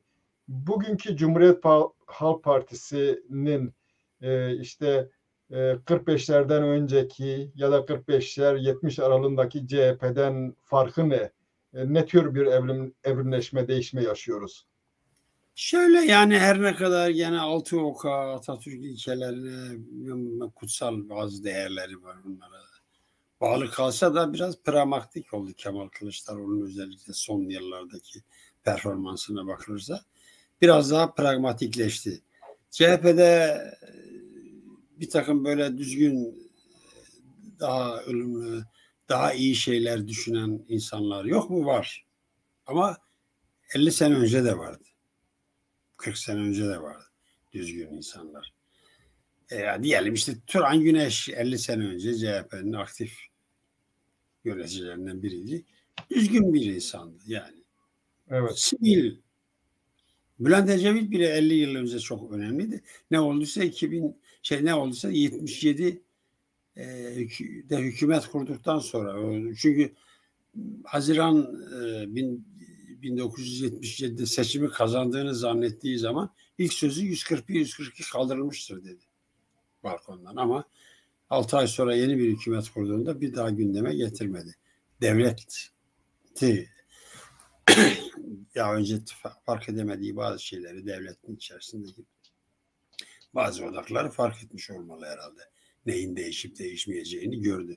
Neyse, şimdi de pek çok tabii o güne nazaran epey düzgün insan var CHP'de, ama şu var, CHP kazanma umudu ilk defa, yıllardan beri ilk defa kazanma umudu taşıyor.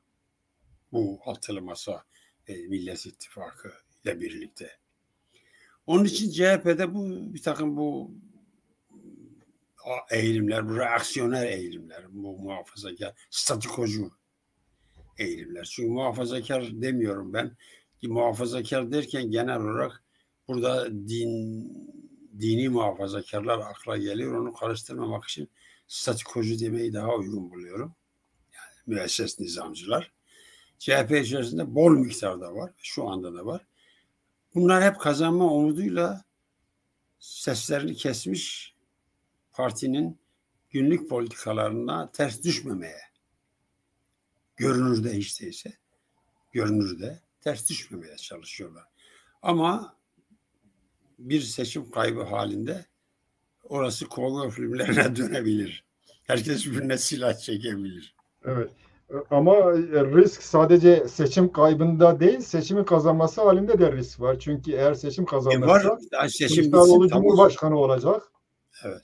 Onun yerine kim partiyi yönetecek? Şimdi en azından bir süre İmamoğlu genel başkan pozisyonunu koruyacak. Orada bir başkan, genel sekreter, vekil, grup başkanı bilmem ne öyle götürürler, ama diğer partilerin genel başkanlarıyla beraber işte altılı koalisyon olacak ya, en azından yeni bir sistem, parlamenter sistem oluşuncaya kadar çok aktif olmasa da bir parti lideri gibi davranmasa da, ki ben de öyle düşünüyorum, kazanırsa yani Tayyip Erdoğan gibi hem partisinin lideri hem teşkilatlarına hem Cumhurbaşkanlığı işini yapmaz. Mümkün olduğu kadar parti dışında kalıp partiyi de gözden uzak tutmayacağı bir ilişkisi sürdürür. Evet. Yoksa dediği gibi o boşalması halinde, çünkü ona çok yakın olarak bilinen bir takım insanlar var CHP'de. Onun Cumhurbaşkanı olmasını istemiyoruz. Çünkü o giderse bizim başımıza neler gelir falan diye Evet. düşünüyorum. İmamoğlu hazır bekliyor yani, o öyle Evet, görünüyor. yani İmamoğlu'nu, ki hiç yani tamamen yabancı bir unsurdur. Evet. Ters fırıldakçı ama yani işte hayat bu. Evet. Adamın Özel bir yeteneği de yok ama buna yok yani ama öyle görünüyor. İstanbul Belediye Başkanı. Öyle görünüyor. Devlet her iki tarafı kontrol etmek istiyor. Evet. Bu kontrol mekanizması biraz da yani bu yeni Türkiye Cumhuriyeti'nin kuruluş kodlarına yatıyor. Nihayet bu bir denge unsuru olarak, tampon olarak gerek Sovyetlerin gerekse işte Batı'nın bir uzlaşmasıyla diyelim o, o konjektürde kurulan bir devlet. Dolayısıyla devletin içerisinde her iki taraftan insanlara da yer verildi. Aslında o dengeyi böyle uzun bir süre götürdüler. Ama bugün Hala da keskinleşen çelişkiler ortamında bu devam ettirilebilir bir durum mu acaba uzun vadede? şimdi kuruluş döneminde biliyorsun işte Mustafa Kemal Atatürk, henüz o zaman Atatürk'ü yokken, postacı Talat'la arası iyidir. Ondan etkilenen bir insandır ve hep o ölünceye kadar da araları iyiydi. Haberleşmeleri vardı. Talat'ın buna mektupları var. Ve yaptığı şeyler de Talat'ın Osmanlı döneminde yapmaya çalıştığı o etnik arındırmayı, bir Türk Evet. devleti, Müslüman, Sünni bir Türk devleti kurmayı hedeflemişti. Ermenileri onun için Şenus'e tabi tutup işte en azından Müslüman ahaliyi etkin domine etmek için, neyse. Fakat şu var, bunlar siyasete güvenmiyorlar. Halkın iradesine daha doğrusu. Onun için bütün bir işte ilk kuruluş döneminde 25-26 sene boyunca 46'ya kadar partilerin bir 1924'te Terakkiperver Cumhuriyet Halk Fırkası kuruldu. Hemen kapattılar Kazım Karabekir ve ardından bir takım idamlar geldi. İstiklal Mahkemesi 1925'te. Ardından 1931'de Fethi Bey şeyi kuruyor, serbest fırkayı. Onu da hemen kapattılar. Tehlikeli gördüler. Nitekim çok partili hayata geçildiği zaman da kendi içinden bölündü. 46'da apansız geldiler ve Türk 46 seçimlerinde açık oy gizli sayım. Bu ne demektir? Açıktan gizli kime oy vereceğini göstereceksin o zaptiyelerin önünde, jandarmanın, polisin önünde. Tabii ki CHP'ye vereceksin. Gizli de sayım hani olur kimsenin şahit olmadığı bir seçim tutanağı. Böylece Demokrat Parti'yi çok düşük gösterdiler. Ama 1950 seçimlerinde onu uygulayamadılar. Ezici bir çoğunlukla Demokrat Partisi geldi. Yani siyasete güvenmedikleri için siyasi partilere, halkın oyuna daha doğrusu, halkın oyuna Evet. başvuran siyasi partilere güvenmedikleri için her zaman arka planda bir vesayet kurumu olarak kendilerini ayakta tuttular. Ve buna epey bir zaman devam ettiler. Fakat öyle bir hale geldi ki artık yani ipleri elden kaçırır gibi bir noktadaydı. 2010'lu yılların başında. İşte 2015-16 sonrası yeniden o ipler ele geçmeye başladı. Ha bize göre, görünüşe göre Tayyip Erdoğan'ın kendisi bir vesayet arka planda, ama yok, Tayyip Erdoğan derin devlet görünür değildir. Derin devlet gözükmez. Tayyip Erdoğan görünür. Yaptığı her şeyi biz görüyoruz. Leonard Cohen'in bir şarkısı var. Kaptan yalan söylüyor, gemi su alıyor ve devam eder. Düzgün bir insandır. Ben çok severim Kanadalı müzisyen. Şimdi gemi su alıyor, kaptan yalan söylüyor ama ona inanan da az insan yok yani Türkiye'de. En çok ona inanıyorlar. En büyük Evet. parti o çünkü. Nasıl kazanma umudu var mı? Hangisinin kazanma umudu var? Valla yani şu an görünüşte bütün anketlere baktığımızda Kılıçdaroğlu önde gözüküyor ama şimdi bir de bu Muharrem çıktı ortaya. Evet, Bu Muharrem çıktı. Kılıçdaroğlu'nun oyunu böler ve ikinci tura kalırsa deniliyor. İkinci tur seçimleri birinci turdaki milletvekili genel seçimlerinde olduğu gibi canlı geçmeyecektir. Çünkü milletvekili genel seçimlerinde her partiden, her ilde işte bir yığın insan var aday. Yani sadece 600 tane milletvekili seçilecek ama her partinin 600 tane adayını düşün. Bir de onların çevreleri, onların partilerin yakın şeyleri, elemanları. Hepsi sandık çevresinde başında güvenlik tedbiri alacaklar. Evet. Sandığa sahip çıkacaklar. Öyle bir ama ikinci tura kaldığında bu insanların önemli bir kısmı orada olmayacak. Çünkü milletvekili seçim bitmiş olacak. Ve Türkiye'de insanların neredeyse muhalif olan bütün insanların hemen hemen tümünün kabul ettiği, benimsediği ya da işte öngördüğü bir seçim hilesi mevzusu var. Tayyip Erdoğan bir takım entrikalar çevirebilir gibi bir kuşku var. Evet. İşte bu hilelerin, bu entrikaların çevrilmesi ikinci turda mümkün. Birinci turda çok az mümkün. Evet. Ama ikinci turda 2 adaylı bir seçim olacak. Binlerce aday olmayacak. 2 tane Evet. aday olacak. Evet. Yani ikinci savunma hattı da bu milletvekili seçimlerinde hükümet oluşturmada. Eğer Cumhurbaşkanlığını kaybedersek hiç olmazsa hükümeti biz oluşturalım. Bunun için de mutlaka bazı senaryolar var. Tabii ki yani bir sürü yani artık devlet gücü elinde. O 15 günlük süreç içerisinde Cumhurbaşkanlığı ve partisinden aldığı güçle bir takım icraatlara da girebilir. Bir takım vaatlerde de bulunabilir. Geniş namütenayi devlet imkanları var elde. Bunları kullanıyor. Yani bunlardan çekinmiyor kullanmaktan. Çekinmiyor. Uçaklar, paralar, bütçeler para basıyor ya adam. Yani. Evet. Yalnız sanıyorum bu en büyük sıkıntı AKP açısından gelecekle ilgili bu sefer yeni bir vaatte bulunamaması. Yani siyasi olarak bir Evet. vaatlerde bir sıkışıklık var. Bunun karşısında diğer cephe işte genişletilmiş anayasa diyor. Bazı yine kendi aralarında epey demokrasiyle ilgili epey değişiklik önerileri var. Tabii anayasanın temel maddeleri olan teknikle ilgili şeylere dokunmaksızın. Sizin beklentiniz ne bunların yapabileceği iktidar olmaları halinde? Ben tabii Kılıçdaroğlu'nun vaatleri oldukça abartılı.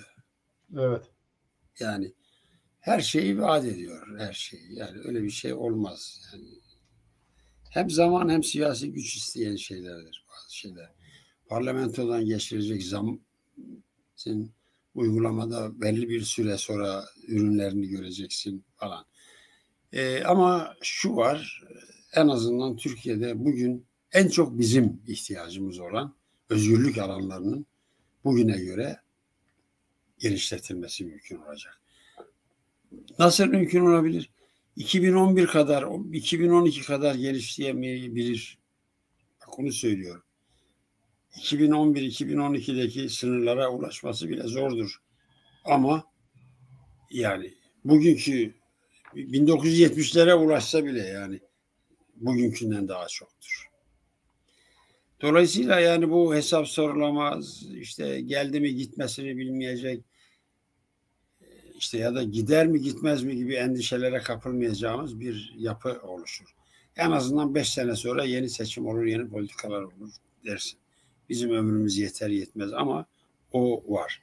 Şu anda insanlar önlerini göremiyor. Bu adam var, gider mi gitmez mi?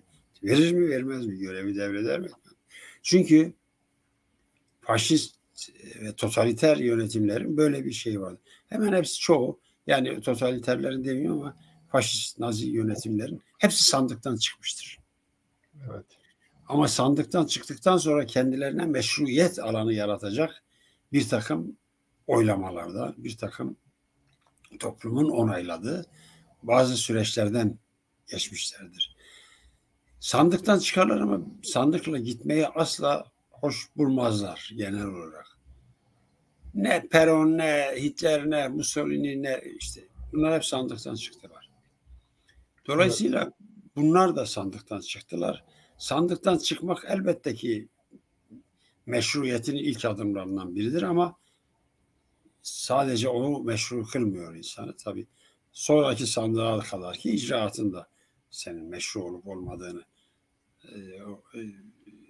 ortaya çıkarır. Bu bakımdan Tayyip Erdoğan'ın en azından bu yetkilerle, bu donanımla bir Türkiye'nin başındaki bir insan gerçekten hesap sorulmaz, tek adam, tek yetki. Bu yok olsun. Bu insanların bir mahkemeye dilekçe verdiğin zaman en azından bir sonuç almayı beklersin. Şu anda sonuç belli. Yani öyle.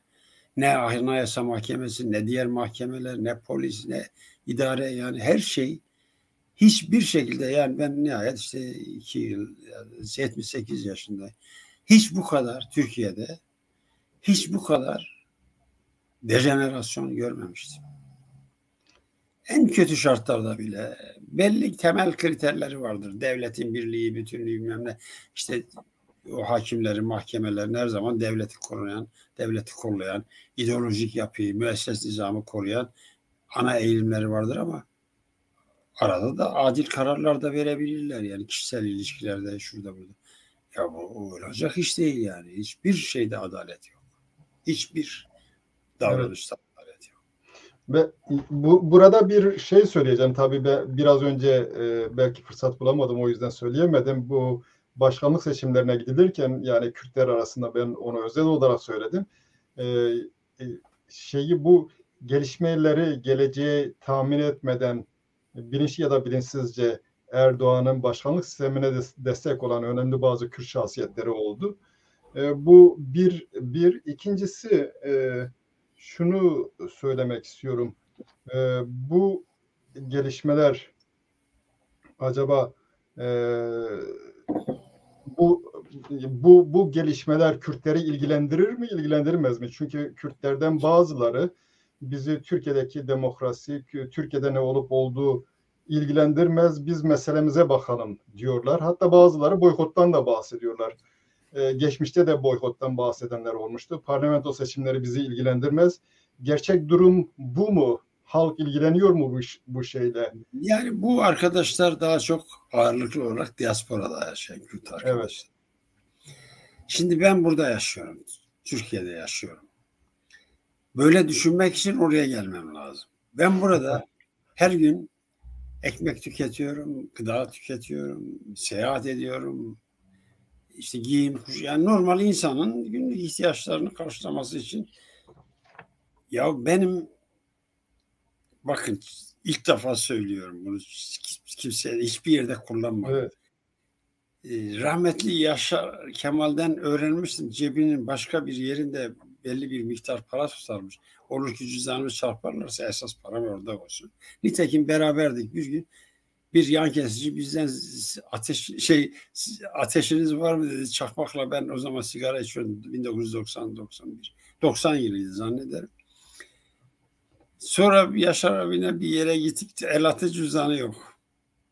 Ama bir küfür bastı. Dedi ya 35 lira para vardı orada, bak bana gösterdi, bak 3.000 lira burada duruyor. Evet. O salak da Yaşar Kemal'i soydum zannetti. Şimdi nereden bunu öğrendin abi dedim, ben nereden öğrendim? Dedi ki bu Sartre da böyle yaparmış dedi. Şimdi ben tabii öyle büyük paralarım yoktu ama yemin ediyorum cüzdanımın bir böyle ara bölümünde 200 liram vardı. Böyle evet. O 20 liralık 10 liralıklardan meydana gelen 200 liram vardı.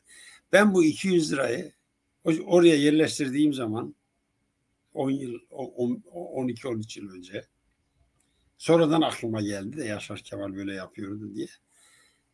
O 200 lira o zaman 100 dolardan fazlaydı. Şu anda 10 dolar bile. 10 dolar. Evet. Şimdi ne oldu bu? Yani niye bu örneği verdim? Ya ben bir şey yapmadım. Ben yanlış bir ekonomi politika uygulamadım. Ama hükümet uyguluyor, devlet bir şeyler oluyor. Benim cebimdeki para, yani bir de bunların iş başına geldiği zaman 2003 yılında dolar 150 kuruş civarındaydı. Şimdi 20 lira. Peki bizim gelirimiz arttı mı? Hayır. O rakamlar olarak artıyor ama dolarla ve fiyatlarla, gündelik fiyatlarla mukayese ettiği zaman öyle değil. Ve ben bu ülkede yaşıyorum. Benim özgürlük alanlarım kısıtlı. Beni ilgilendirmiyor diyorsun ama ceza kanunundan sen yargılanıyorsun. Seni polis işkenceye tabi tutabiliyor. Ev kirası ödemek zorundasın. Elektrik tüketiyorsun, doğalgaz tüketiyorsun. Bütün bunları buradaki hayat dolayısıyla ben yaşıyorum. Peki beni ilgilendirmiyorsa ben nerede yaşayayım? Nasıl oluyor beni ilgilendirmiyor? Yani benim devleti karşılamadığı bir reçete var, ilacım, kan sulandırıcı. Var, devleti karşıladı da çok kalitesiz bir şey olduğu için doktorun tavsiyesi bana paralı olan. Ya ben ay başında aldığım 450 liraya aldığım ilaç, vallahi de billahi de dün Cuma günü, dün aldım, ay bitti çünkü, 495 lira olmuş. Yani %10 zam gelmiş. Peki beni ilgilendirmiyor. Yani 400, ya olur mu böyle şey? Yani Türkiye'de hayatı daha kolaylaştıran bir yönetim geldiği zaman beni nasıl ilgilendirmez? Beni Türkiye'de hayatı zorlaştıran ya da kolaylaştıran insanlar beni ilgilendirmiyorsa ben ne yaşıyorum yani? Nasıl beni ilgilendirmez? Şu anda hayatım son derece zorlaşmış vaziyette. Evet. Ama 10 yıl önce, 12 yıl önce daha kolaydı. Bana bağlanan emekli maaşıyla ben daha çok şey alabiliyordum. Daha çok şey tüketebiliyordum. Şu anda bana bağlanan emekli maaşıyla hiçbir haltta beceremiyorum. Yani Evet. bir lüksten değil. Ya benim emekli maaşımla ben aç kalırım ya eşimle. Yani bir aile olmasam normal şartlarda benim tek aldığım emekli maaşında ben yaşayamam. Peki ama 10 sene önce daha öyle değildi. Niye peki beni nasıl ilgilendirmez? Ben 10 sene önce bir şeyleri söylemekte, Facebook'ta, Twitter'da, şurada, burada, televizyonlarda, şurada, burada konuşurken lafımı esirgemezdim. Şimdi dikkatli oluyorum çünkü başları da belaya gider, benim de başım belaya gider. Bir Evet. söyleyeceğim bir şeyi yine söylüyorum ama dilimi değiştiriyorum. Farklı bir üslupla, farklı bir ifadeyle söylüyorum. Evet. Yani bir de tabii şöyle bir şey var. Dikkat ederseniz mesela İslam cennet vaat eder. Ama genellikle bu hayatı yaşamalarından da bahsederler. İnsanların Evet. yaşamasını da isterler. Nihayet bu işit şeyleri falan, eğer öyle olmuş olsa, sadece cenneti düşünmüş Evet, o olsalar, zaman intihar edeceksin. hepsi evleniyordu da ayrıca. Yani bu dünyada da yaşamak istiyorlar, diğer dünyada da. Şeyi de ben doğru görmüyorum tabii.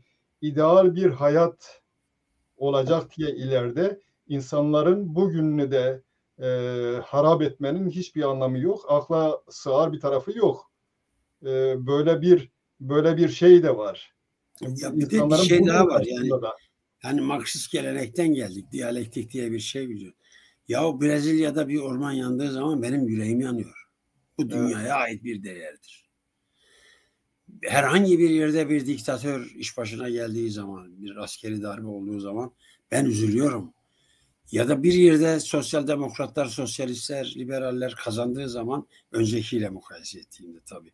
Eğer önce muhafazakarlar ya da daha sağcılar varsa memnun oluyor. Niye İsveç'te sosyalistler bazı güçler kaybettiler? Ya da İngiltere'de İşçi Partisi güçlense burada ben rahat, daha güzel yaşamayacak mıyım? Yani kendimi daha rahat hissetmeyecek miyim? İngiltere'de İşçi Partisi'nin güç kaybetmesi burada beni üzüyor da Türkiye'de beni ilgilendirmiyor mu? evet. Bir de Tabii ki parlamento söz konusu olduğu zaman ulusalcılar mesela Kürtler ya da Kürtlerin duyarlı kesimlerin parlamentoda olmasını isterler mi, yoksa parlamentoda olmamasını mı isterler? Beni ilgilendirmiyor dersen olmamasını. Türkler kendi kendilerine beni de yönetecek. Beni kim? Yani beni yönetecek. Ben nasıl beni ilgilendirmiyor diye. Evet, evet. Yani biz kendi kaderimizi tayin hakkından bahsediyoruz. Bu Evet. kendi temsiliyetimizi de başkalarına havale ediyoruz. Aslında bu bir Ya da duyarsızlık örneğidir. böyle eski Rint, hani dünyada olan bir tane pek aldırış etmeyen bir Rint geleneği var ya. Evet. Öyle işte. Biz dolayısıyla bu vesileyle şeye geldik. Aslında Kürt siyasetine gelmiş olduk. Kürt siyasetinin bir kesimi bunu diyor, diyenler var. Bu cepheyle ilgili görüşlerimizi belirtmiş olduk. Bir de Kürt siyaseti içerisinde mesela HADEP etrafında kümelenen ve kendilerine demokratik cephe diyen bir cephe de var. Bunların politikalarını nasıl görüyorsunuz? Bunlarda yani ağırlıklı kitle Kürt olmasına rağmen tarihsel olarak biz geçmişte Kürt hareketinin başlangıcında bugüne kadar evrimine de değindik. Bugün gerçekten tabanı Kürtlerden oluşan bu cephe Kürtleri temsil ediyor mu, ya da orada Kürtlerin sayısının, önemli görevlerde Kürtlerin sayısının son derece azalmış olması bu kendi kaderini tayin hakkıyla Kürtlerin istekleriyle uyuşuyor mu? Neden bunlar mesela Kürtlere daha fazla yer vermiyorlar? Elbette yani bir yer vermiyorlar çok tuhaf bir şekilde. İlk defa yani HADEP varken seçimlere işte çok katılmadılar. 99'da galiba katıldılar. 95'te galiba %4 küsur oy aldılar. 2002 seçimlerine bağımsız adaylar girdi. Pardon, 2002'de DEHAP adına katıldılar. Ben bir takım yerlerde ben oy vermeyeceğim dedim. DEHAP'a oy vermeyeceğim. Niye? Madem ki kendilerini Kürt Partisi olarak adlandırmıyorlar, getirip İstanbul'da da Mihri aday gösteriyorlar. Ben bunlara oy vermem. Bana bunu yapmamaları lazım. En azından bir Kürt olarak Kürtlere daha saygılı olmak, onların oyuna ihtiyacın var çünkü zaten başka kimse sana oy vermiyor. Bir arkadaşım bana çok kızmıştı, telefon açtı. Şimdi yaşamayan. Sen HDP, DHP oy vermeyeceğim dedim. Gel sen Mihri oy ver bakayım dedim. Küfür etti. Mihri küfür etti. Şimdi son olarak da yapılan ittifaka ben son derece tepkiliyim. Bundan öncekilere de tepkiliyim. Oradan bazı arkadaşlarım hala eskilerden kalan arkadaşlarıma da ağzıma geleni söylüyorum. Çok yazık, çok ayıp. Hani bir baraj sorunumuz yok. En azından bu seçimde yok. Bir öncekinde anlayabilirim. Bir baraj sorunu var. İşte %yarımla zaten barajı geçtiler. 10,5 oy aldılar. %10,5. Muhtemelen o %yarımı sol çevrelerden almış olabilirler. Öyledir. Ama şimdi öyle bir ihtiyaçları yok. Bırakın ya. Kendi halkınıza, kendi toplumunuza biraz saygılı olun. Sizi yönetecek Kürt mü yok? Hasan Cemal benim eski arkadaşım. Milletvekili de olmalı. Ama kardeşim yani Hasan Cemal CHP teklif etsin Hasan Cemal. Hasan Cemal niye seçiyorsun? Bu bir ezikliktir. Bir yanında böyle işte beyaz çevrelerden, makbul çevrelerden ya da devletin meşruiyetini sorgulamayacağı çevrelerden birileri güya seni meşru gösteriyor. Hayır. Ağzınızdan kuş tutsanız, Hasan Cemal'i değil dedesini de oradan aday gösterseniz, seçseniz, başkalarını da oradan aday göster, size Kürt Partisi diyorlar kardeşim. Size PKK uzantısı diyorlar. Siz bunu silemezsiniz, bu imajı. Efendim biz Türkiye'liyiz. Tamam zaten Türkiye'lisin. İyi. Merkezin Ankara'dadır. Yasalara göre de Türkiye Partisi. Niye bunun altını ısrarla çiziyorsun? Sen Türkiye'deki bir partisin. Tamam. Türkiye Cumhuriyeti'nin siyasi partiler kanununa tabisin. Bu var olan diğer yasalara tabisin. Ama kardeşim Kürtlere yakışmıyor mu? Kürtlerin temsili, Kürtlere yakışmıyor mu? Parlamentoda Kürtleri temsil etmek, Kürtlere değil de bir takım radikal sol çevrelerin işi mi olmalı? Çok ayıp. Yani elbette ki bir takım saygıdeğer insanları kontenjandan onur duyarak dersin ki bizim parlamento üyemiz ol denir ama böylesi dönemlerde bunu bir şiar edinmiş, ilke edinmiş. Zaten işte bir sürü böyle harflerinden başka bir şey bilmeyen, başka bir özellikler olmayan partiler var. Yemin ediyorum ya bunlar bildiri dağıtacak güçleri yok. Ama HDP'nin bileşeni olarak, o da cephenin işte bileşen olarak, bileşen de çok kullanım sevmem de öyle dedikleri için ben diyorum. Parlamentoya taşıyorlar. Ya HDP'nin şu anda parlamento sözcüsü bir arkadaş, ben de tanırım, Saruhan olur. Yani sosyalist çevrelerden, geçmişten tanır. Ya bu HDP'nin sözcüsü ya. Ya ayıptır ya. Yani utanmıyor musunuz ya? Saruhan'dan başka sizi savunacak kimseniz yok mu ya? Yani ne kadar ayıp bir şey. Bu işte bu işin yani çeşitli nedenleri olabilir. Acaba bu bir nedeni şu olabilir mi? Bu partinin PKK ile ilişkisi, meşruiyet krizi. Eğer bu ilişki olmamış olsaydı legal parti üyelerinin gerçekten özgür seçimiyle şeffafça olmuş olsaydı daha cesur davranmayacak mıydı? Çünkü Şüphesiz ama meşruiyetini işte üyelerinden, destekçilerinden alıyor. Hiçbir şey üzerinde yok. Vesayet. Bu tabii vesayet durumu. tabii şimdi bu arka plandaki irade, öyle diyelim artık. Adını koymaya gerek yok. Yani HDP'nin arka planındaki güçlü irade orada yeni bir Kürt adresi olmasını istemiyor. Orası böyle dejenere bir vaziyette gitsin ki yeni bir adres Kürtler için ya da Kürt olmayanların Kürtlerin adresi olarak gördükleri bir yer olmasın. Orayı biraz sulandırarak götürüyorlar. Ve Kürtler öyle çıkmasın. Çıkmıyorlar. Bakın şimdi Selahattin Demirtaş peygamber muamelesi yapıyorlar. Selahattin Demirtaş o partide eş başkanken vallahi fiiliyatta Figen Yüksek'te daha öndeydi. Mesut Barzani Türkiye'de geldi, bunların partisini ziyaret etti. Selahattin orada yoktu. Figen Yüksekdağ vardı ve Mesut Barzani'yi azarladı. Hendek savaşları esnasında gelmişti. Ben araya gireyim, bu işi durduralım dediği zaman dünya alem yazdı. Bunu defalarca yazıldı, çizildi, söylendi. Sizi ilgilendirmiyor. Bu bizim iç meselemizdir demişti. Bak görüyor musun? Bu kadın söyledi. Ve bu kadın çok daha başka potlar kırdı. Van'dan milletvekili yaptılar, bu parlamentoya taşıdılar. Ya Vanlıların ne ilgisi vardı bu kadınla? Ne alakası vardı bunlarla? Van mevzusuydu ya.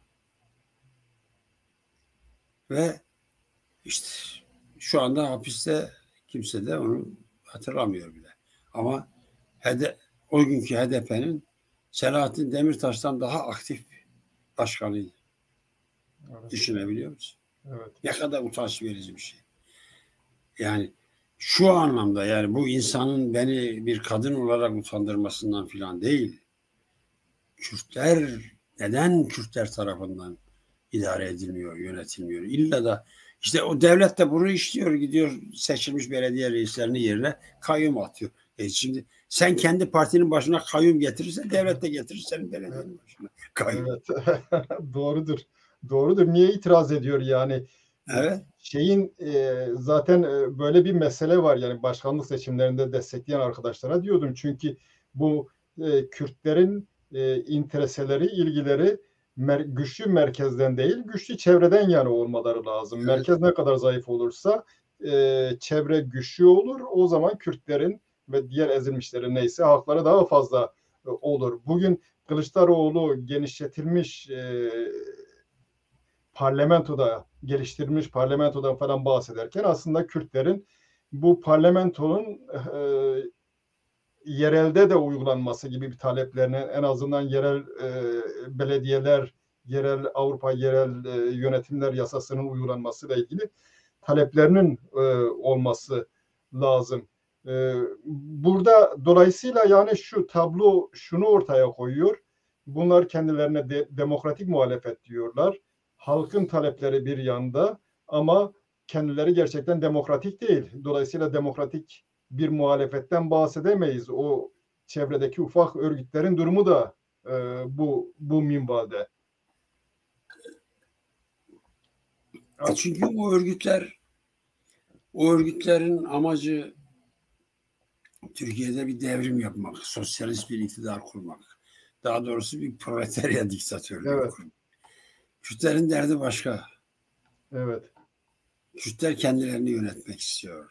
Kendileri için bir şeyler yapılmasını istiyor. Bu sosyalist falan değil bunlar. Kürtlerin talepleri sosyalist talepler değil. İktidar talep etmek, kendini yönetmek talebi Kürtlerin bu talepleri sosyalist falan talepler değiller yani. Ne alakası var? Yani ana dilde eğitim sosyalist talep midir? Vatandaşlık tanımının yeniden düzenlenmesi ve o Türklük tanımının kaldırılması sosyalist talep midir?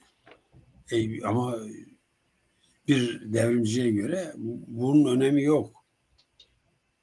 Yani 1917 sonrası Sovyet rejiminin benzeri onlar için daha önemlidir.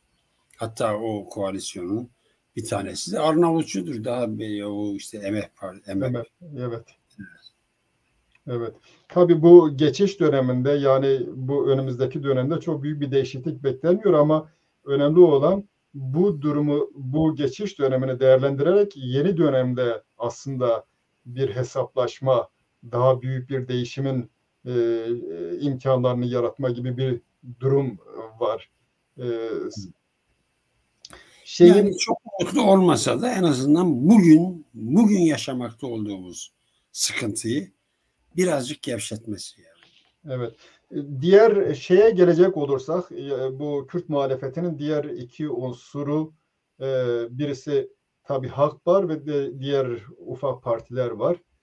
Bunların da bir bloku oluşturmadığını görüyoruz. Bir yani seçim bloku ya da bir aktif birlikte davranacakları işbirliği bloku oluşturmadıklarını görüyoruz. Bunların ne problemi var? Halkbar bazı çağrılar yaptı galiba ben yanlış hatırlamıyorsam. Evet. Bazı çağrılar yaptı kendisiyle. İşte kendi seçime girme hakkı olduğu için girecek. PSK ve TKSP galiba HDP ile temas halindeymiş. Yani bunlar tabii kulis bilgileri ya da işte gayri resmi bilgiler. Ama yani HDP içerisinde tabii ki bir takım dengeli aklı başında işte hatırı sayılır bazı arkadaşlarımızın hiç değilse Yüksekdağ ve benzerleri yerine parlamentoya birer Kürt olarak girmeleri hiç değilse yani orada bazı olaylara seyirci kalmama adına yaşanabilecek bazı şeyleri açığa çıkarma adına olabilir ama dikkat edersek zaten bu HDP ve tabii ki onun feyz aldığı ana akım Kürtlerle ittifak gibi bir derdi hiçbir zaman olmadı. BK'da bile dev yolla ittifak kurmayı denedi. Doğu Perinçek'le ittifak kurdu. Dev yolla da Taner Akçam'la o işte anlaşmışlardı ama sonradan olmadı. Onun üzerine cinayetler çıktı.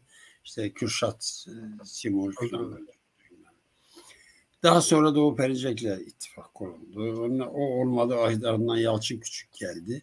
İşte burada da bu işte legal örgütlerde illa da bir takım Türk grupları, Türk sol grupları Kürtleri pek kale almıyor, meşru görmüyor. Kendi alanında Kürtlüğü tekelle almış ya da öyle görüyor, tekel olarak görüyor. O anlamda onun Kürtlerle birleşmek falan Kürt değil. Yani Kürtseniz benim tabanım olacaksınız gibi bir yaklaşımı var. Peki çoğulculuğu bu benimsemiyorsa yani yok. O da otokratik tek partili bir yönetim getirecekse neden Kürtler ondan yana olsun? Böyle kendi bir sistemde. Kararlarını çoğu zaman bazı temel kararlarını da kendi alamıyor yani. karar tebliğ ediliyor ve onlar almış gibi yapıyorlar. Evet. İşte. Evet, o durum. Hüdapar, bir de Hüdapar gerçeği var. Hüdapar zaman zaman bazı daha radikal görünen şeyler de söylemiş olsa dahi Kürt meselesinde. Sonuçta Hüdapar'da neticede yakın zamandaki bir açıklamasında yani Müslümanlık bizi ilgilendirir. Biz evet. evet. Şimdi Hüdapar neticede yani bir takım arkadaşlarımız sosyal medyada onlar Kürt değildir diyor. Yani o zaman Naziler Alman değil, yani öyle şey olmaz. Bu insanlar Kürt. Hatta evet, programları, davranışlarıyla, her şeyleriyle Kürt. Ha efendim cinayet işliyorlar. Valla cinayetin arka planına bakarsan kimin ne cinayetler işlediğini, neler döndüğünü biz biliyoruz yakın dönemde. Son 30-40 yıl içinde neler oldu. Yani insanlara neler yapıldı, ne köyler basıldı, neler oldu. Bu bakımdan yani ben bunu tolere etmek için, hoş görmek için söylemiyorum. Bu tip istihatlar yanlış. Şimdi biri de kalkıyor diyor PKK Kürt değil. Nasıl değil? Kürt. Hüdapar da Kürt. Ama bana son derece uzaktır. Elbette bana uzaktır. Yani İslamcı, şeriatçı bir parti. Bana hiçbir dünyada... Çünkü zaten onun dünyada vaat edecekleri bir şey yok. Öteki tarafa doğru hayal ettikleri neyse öyle bir hayalleri ya da işte inançları var. Oraya doğru yatırım yapıyorlar. Bir de dünyadaki menfaatlerini bütün İslamcılar gibi pek çok İslamcı. İslamcı derken İslamcılık herhangi bir Müslümanın İslamcılığı değil. İslamcılık bir siyasettir. İslamcı siyaset.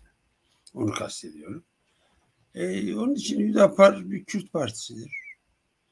Belli bir oranda oyu var. 150 bin civarında. İşte belki 200 bin olur bu seçimde. Onu da dikkate aldı Tayyip Erdoğan. Onu bir Kürt müttefik olarak bölgedeki varlığından yararlanmak istedi. Dikkate aldı. Müttefik oldu. Seçim ittifakı yaptı. Bu iyi midir?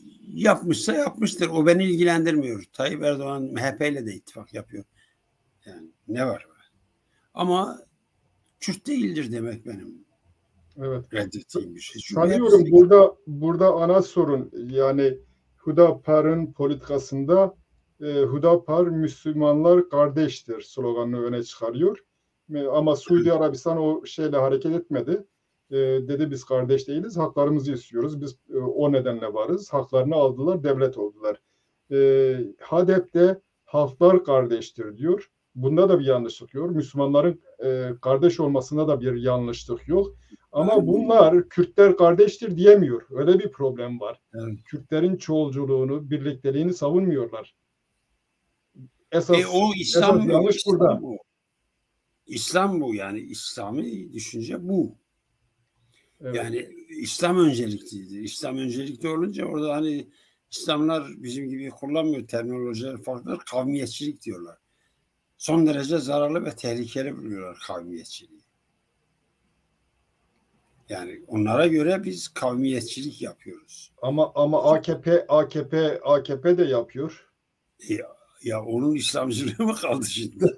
Yani o niye o konuda hassas değil? Diğer neyse programın sonuna doğru yaklaşıyoruz. Tabii bu arada bir de seccade meselesi öne çıkmaya başladı. Evet. Bu neyin nesi seccade? Bu Türkiye'nin böyle popülist politikaları, yani bula bula onu buldular. Ne seccadesi ya, şimdi orada adam, yani bunu Kemal Kılıçdaroğlu'nu savunmak için yapmıyorum. Yani ben de olsam oradan bir odaya girdiğim zaman yere basacağım. Ne yapacağım? Niye ayakkabımı çıkarayım? El alemin lokantasında ben niye ayaklarımı çıkarayım? Birileri çıkarmışsa bazı şeylere dikkat etmişler. Ben dikkat de etmem. Ben niye çıkaracağım ya? İbadethane midir orası? Bir restoranın müdüriyeti ya. Yani ibadethane değil, bir şey değil. Yerde seccade ne arıyor o zaman? Sormazlar mı, bu seccadeyi niye yerlere sermiş? Namaz kılıyorlar, bir kenara koy. Evet. Yani insanların böyle çat kapı girdiği zaman ayaklarının altına koyduğun bir şey olmaması lazım. Kaldı ki seccade kutsal bir şey değil zaten. Yani insanlar yapıyor, halıya da seccade diyebilirsin. İnsanlar halıya baktır. Ticari bir metadır, satılıyor ya. Bunu satın alıp oraya seriyorsun yani. Ne laf mı ya? Evet. Ama bu ülkede ne yazık ki böyle saçmalıklar oluyor yani. Yine de seçim yani eski seçimlere nazaran sükunet içerisinde geçiyor. Erdoğan da fazla Şimdilik, kızmıyor. Acaba bu böyle devam şimdilik edecek mi? sanmam, biraz şey yaparlar yani, ama şimdilik. Fakat bu seçimin, yani Türkiye'nin gelmiş geçmiş seçimlerinden çok daha farklı bir yanı var. Evet. Bu seçim Türkiye'de bir partinin ya da bir grubun, bir ittifakın hükümet olup yeni bir icraat yapması, işte icraat, bir şeyler yürütmesi, yapması anlamına gelmiyor. Bu seçim, düşün ki muhalefete mensup partiler kendi aralarında bir geçiş dönemi Öngörüyorlar. programı yapmışlar. Bu seçimin sonrasında tek vaat ettikleri şey Türkiye'yi bir geçiş döneminden sonra normalleştirmeye. Çünkü hiçbir seçim böylesi bir rejimin ardından olmaz. Yani askeri rejim 12 Eylül değil mi? Turgut Özal neticede işte 12 Eylül'ün çıkardığı anayasa doğrultusunda bir hükümete geldi. Bu öyle değil. Turgut Özal kimseyi yenerek de gelmedi. Otomatikman geldi, en çok oyu aldı. Yani Kenan Evren'e karşı meydan okuyup da gelmedi. Yani yarıştılar, 3 partiyi seçime soktular. Onun şansları daha şansı daha elverişliydi. Burada öyle değil. Burada bir rejim değişikliği, bir sistem değişikliği.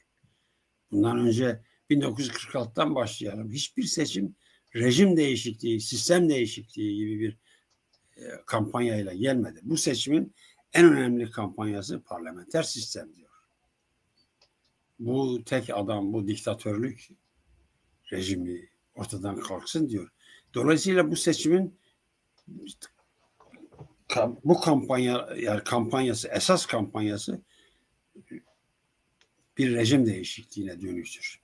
Bir parti hükümeti değil, öncekiler gibi. Yani bir önceki seçim kim kazanırsa, ondan öncekiler kim kazanırsa ben kazanmak istiyorum diyor. İşte size vaatlerde bulunuyor falan. Burada öyle değil. Burada çok temel bir nokta var. Daha önce Türkiye'de yaşanmadı böyle bir şey. Evet. Bir de seçim sonuçlarından emin değil insanlar.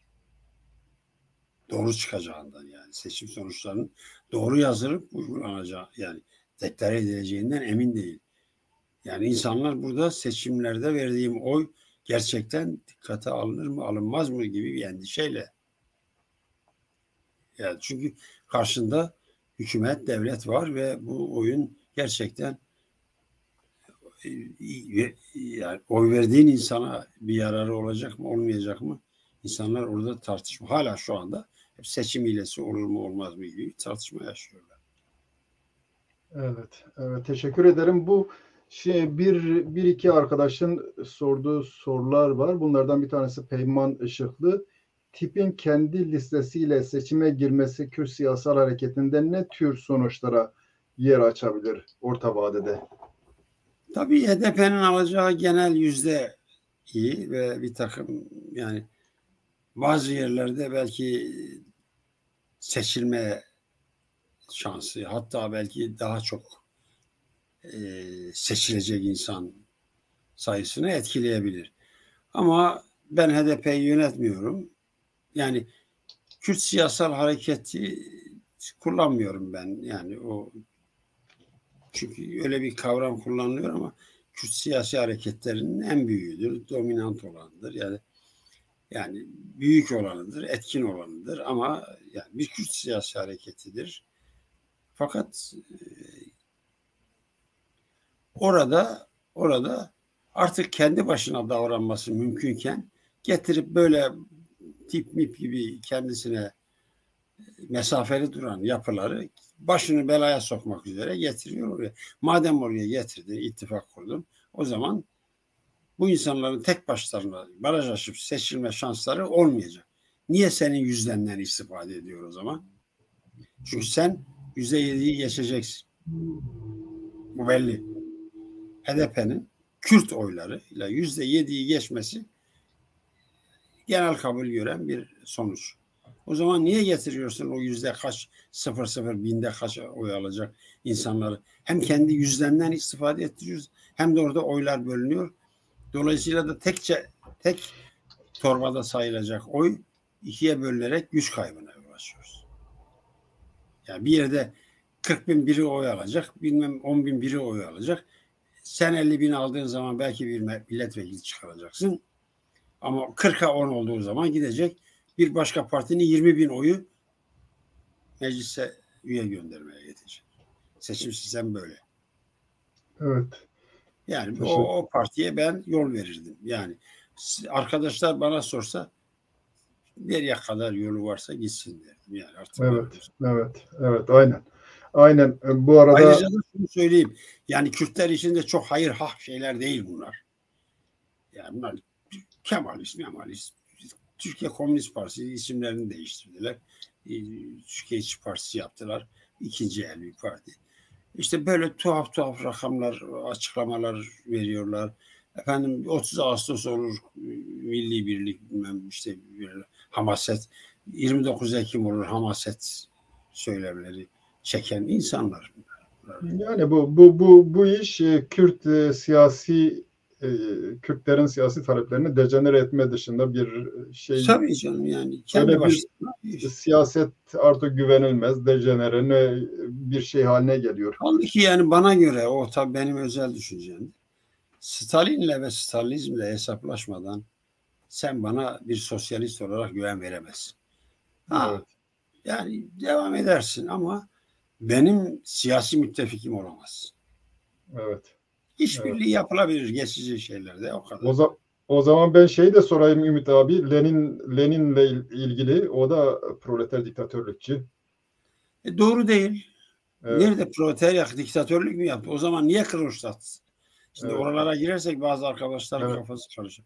Evet. Kronstadt ayaklanması 1917'den ne vaat etmişlerse Kronstadt'ta onu istediler. Hepsi öldürüldü. Çünkü Kronstadt'takiler 1917'deki taleplerinin gerçekleşmesini istediler. Neden bunlardan vazgeçiyorsunuz dediler ve hepsi öldürüldüler. Orada da bir proletarya diktatörlüğü yoktu. Orada bürokratik bir diktatörlük vardı. Stalin proleter diktatörlüğü. Ne diktatörlüğü? Ne iş? Evet. Orada partiyi elinde tutan bir polis devletiydi. Evet. Seyda Alpşen evet, bence Kürtler için parlamenter sistem iyi değil demiş. Valla parlamenter sistem, yani Kürtler Kürdistan'ı kurdukları zaman herhalde bir parlamentolar olacak yani. Başka ne olabilir? İşte güneyde Kürdistan'ın bir parlamentosu var. İyi kör topal gidiyor yani, neyse zor gidiyor ama gidiyor. Daha ileri bir kurumu yok şu an için. Ama Türkiye'de Kürtlerin parlamentoya girmesi dışında seslerini duyurabilecekleri güçleri, takatları son derece sınırlı. Yani orada çok iyi şeyler yapabiliyorlar. Olmasa da en azından diyelim ki Kürt olmayan bir arkadaş Ömer Faruk Gergerlioğlu bir sürü hadiseden bahsediyor. Orada aşağı çıkarıyor. İşte bir takım cinayetleri, bir takım işkenceler.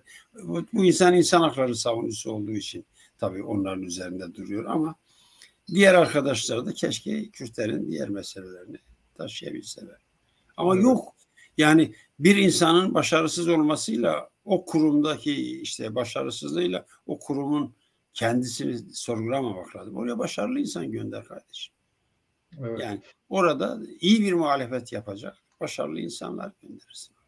Evet. Ayrıca bu yani parlamenter sistem meselesinde sanıyorum bir kafa karışıklığı var. Bu başkanlık sisteminin Avrupa'da, Batı'da bulunduğu bütün ülkelerde zaten parlamenter sistem var. Orada yetkileri sınırlandırılan parlamenterlerdir. Zaten bu Avrupa yetkileri sınırlandırılan başkanlardır. Zaten bu Avrupa demokrasisinin temelinde de bu yetki sınırlaması var.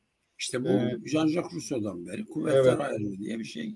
Yani bu İngiltere'de 1225 yılında neydi ismini unuttum şimdi. O dönemden beri kralın yetkilerini o dönemden beri var olan, önemsenen bir şey. Dolayısıyla parlamenter olacak, yani biz daha fazla parlamentoların olmasını istiyoruz. Hayır, Kürtlerin de yani parlamentoları. ben Türkiye'deki parlamento sisteminin çok matah bir şey olduğunu düşünmüyorum ama yani başka da yani başka yolu yok. Bunun Evet. evrimleşmesi, bunun gelişmesi lazım. Evet. Evet, onun dışında önemli bir şey ben görmüyorum. Önemli bir soru görmüyor. Nihat Akar sormuş tabii. Kürtler için parlamenter sistemi ile başkanlık sistemi arasında ne fark var demiş. Galiba biz onu bir ölçüde cevapladık gibi Evet, tabii görünüyor. yani başkanlığa ben de şahsen başkanlık sistemi gibi bir husumetim yok. Ben Türkiye'de başkanlık sistemi diye kullanılan, yaratılan, işte uygulanan sistemin farklı bir şey. Bu aynen işte onu benzettim ya, arkadaş beni o anı dinlememişse söyleyeyim yani. Bu beni diktatör seçin, ben sizi yöneteyim dedi. Roma'da da benzer şeyler vardır. Sezarizm dediğimiz şey de budur, diktatörlük işte. Evet. Sezarizm daha sonra yerine işte Bonapartizme, işte Stalinizme, işte faşizme, böyle her türlü diktatörlüğe dönüşen bir eğilim, trend izler. Yani burada biz başkanlıkla derdimiz yok. Türkiye'de başkanlık sistemi olabilirdi. Ama yürütme de olabilirdi. Meclis de olabilirdi. Güçlü bir parlamento yasa yapacak. Hükümet de olabilirdi. Güçlü, bağımsız bir yargı, bağımsız bir yürütme. O zaman başkanlık sistemi zararlı değil elbette. Tabii. Yani işte o değil. Denge, denetim, kuvvetler ayarlığı öncelikle. Evet. Evet, haklısınız. Yani her türlü totaliter sistem değildir başkanlık. Evet. Ümit abi, benim soracaklarım bitti. Sizin eklemek istediğiniz başka bir şey var mı? Ben çok teşekkür ediyorum. Gerçi biz daha çok böyle seçimler, Kürt politikalar üzerine ama yani epey yine de bayağı konuştuk. Epey konuştuk. Yani benden sormak istediğim bir şey varsa ben yine Artık bilemiyorum, şu anda yok ama belki ileri dönemlerde başka bir programda, başka bir konuda daha görüşebiliriz. Epey verimli oldu. Teşekkür ederim katkılarınız için. Performansınız da hayli iyiydi, yani ben izliyorum. Evet. Siz o zaman bir zahmet terk etmeyin. Sahne arkasında birkaç dakika sohbet ettikten sonra sohbet ederiz. Tamam. Evet sayın seyirciler, bir programın sonuna daha geldik. Yeni sorular yok. Hepiniz katıldığınız için, katkı verdiğiniz için teşekkür ederim. İyi akşamlar.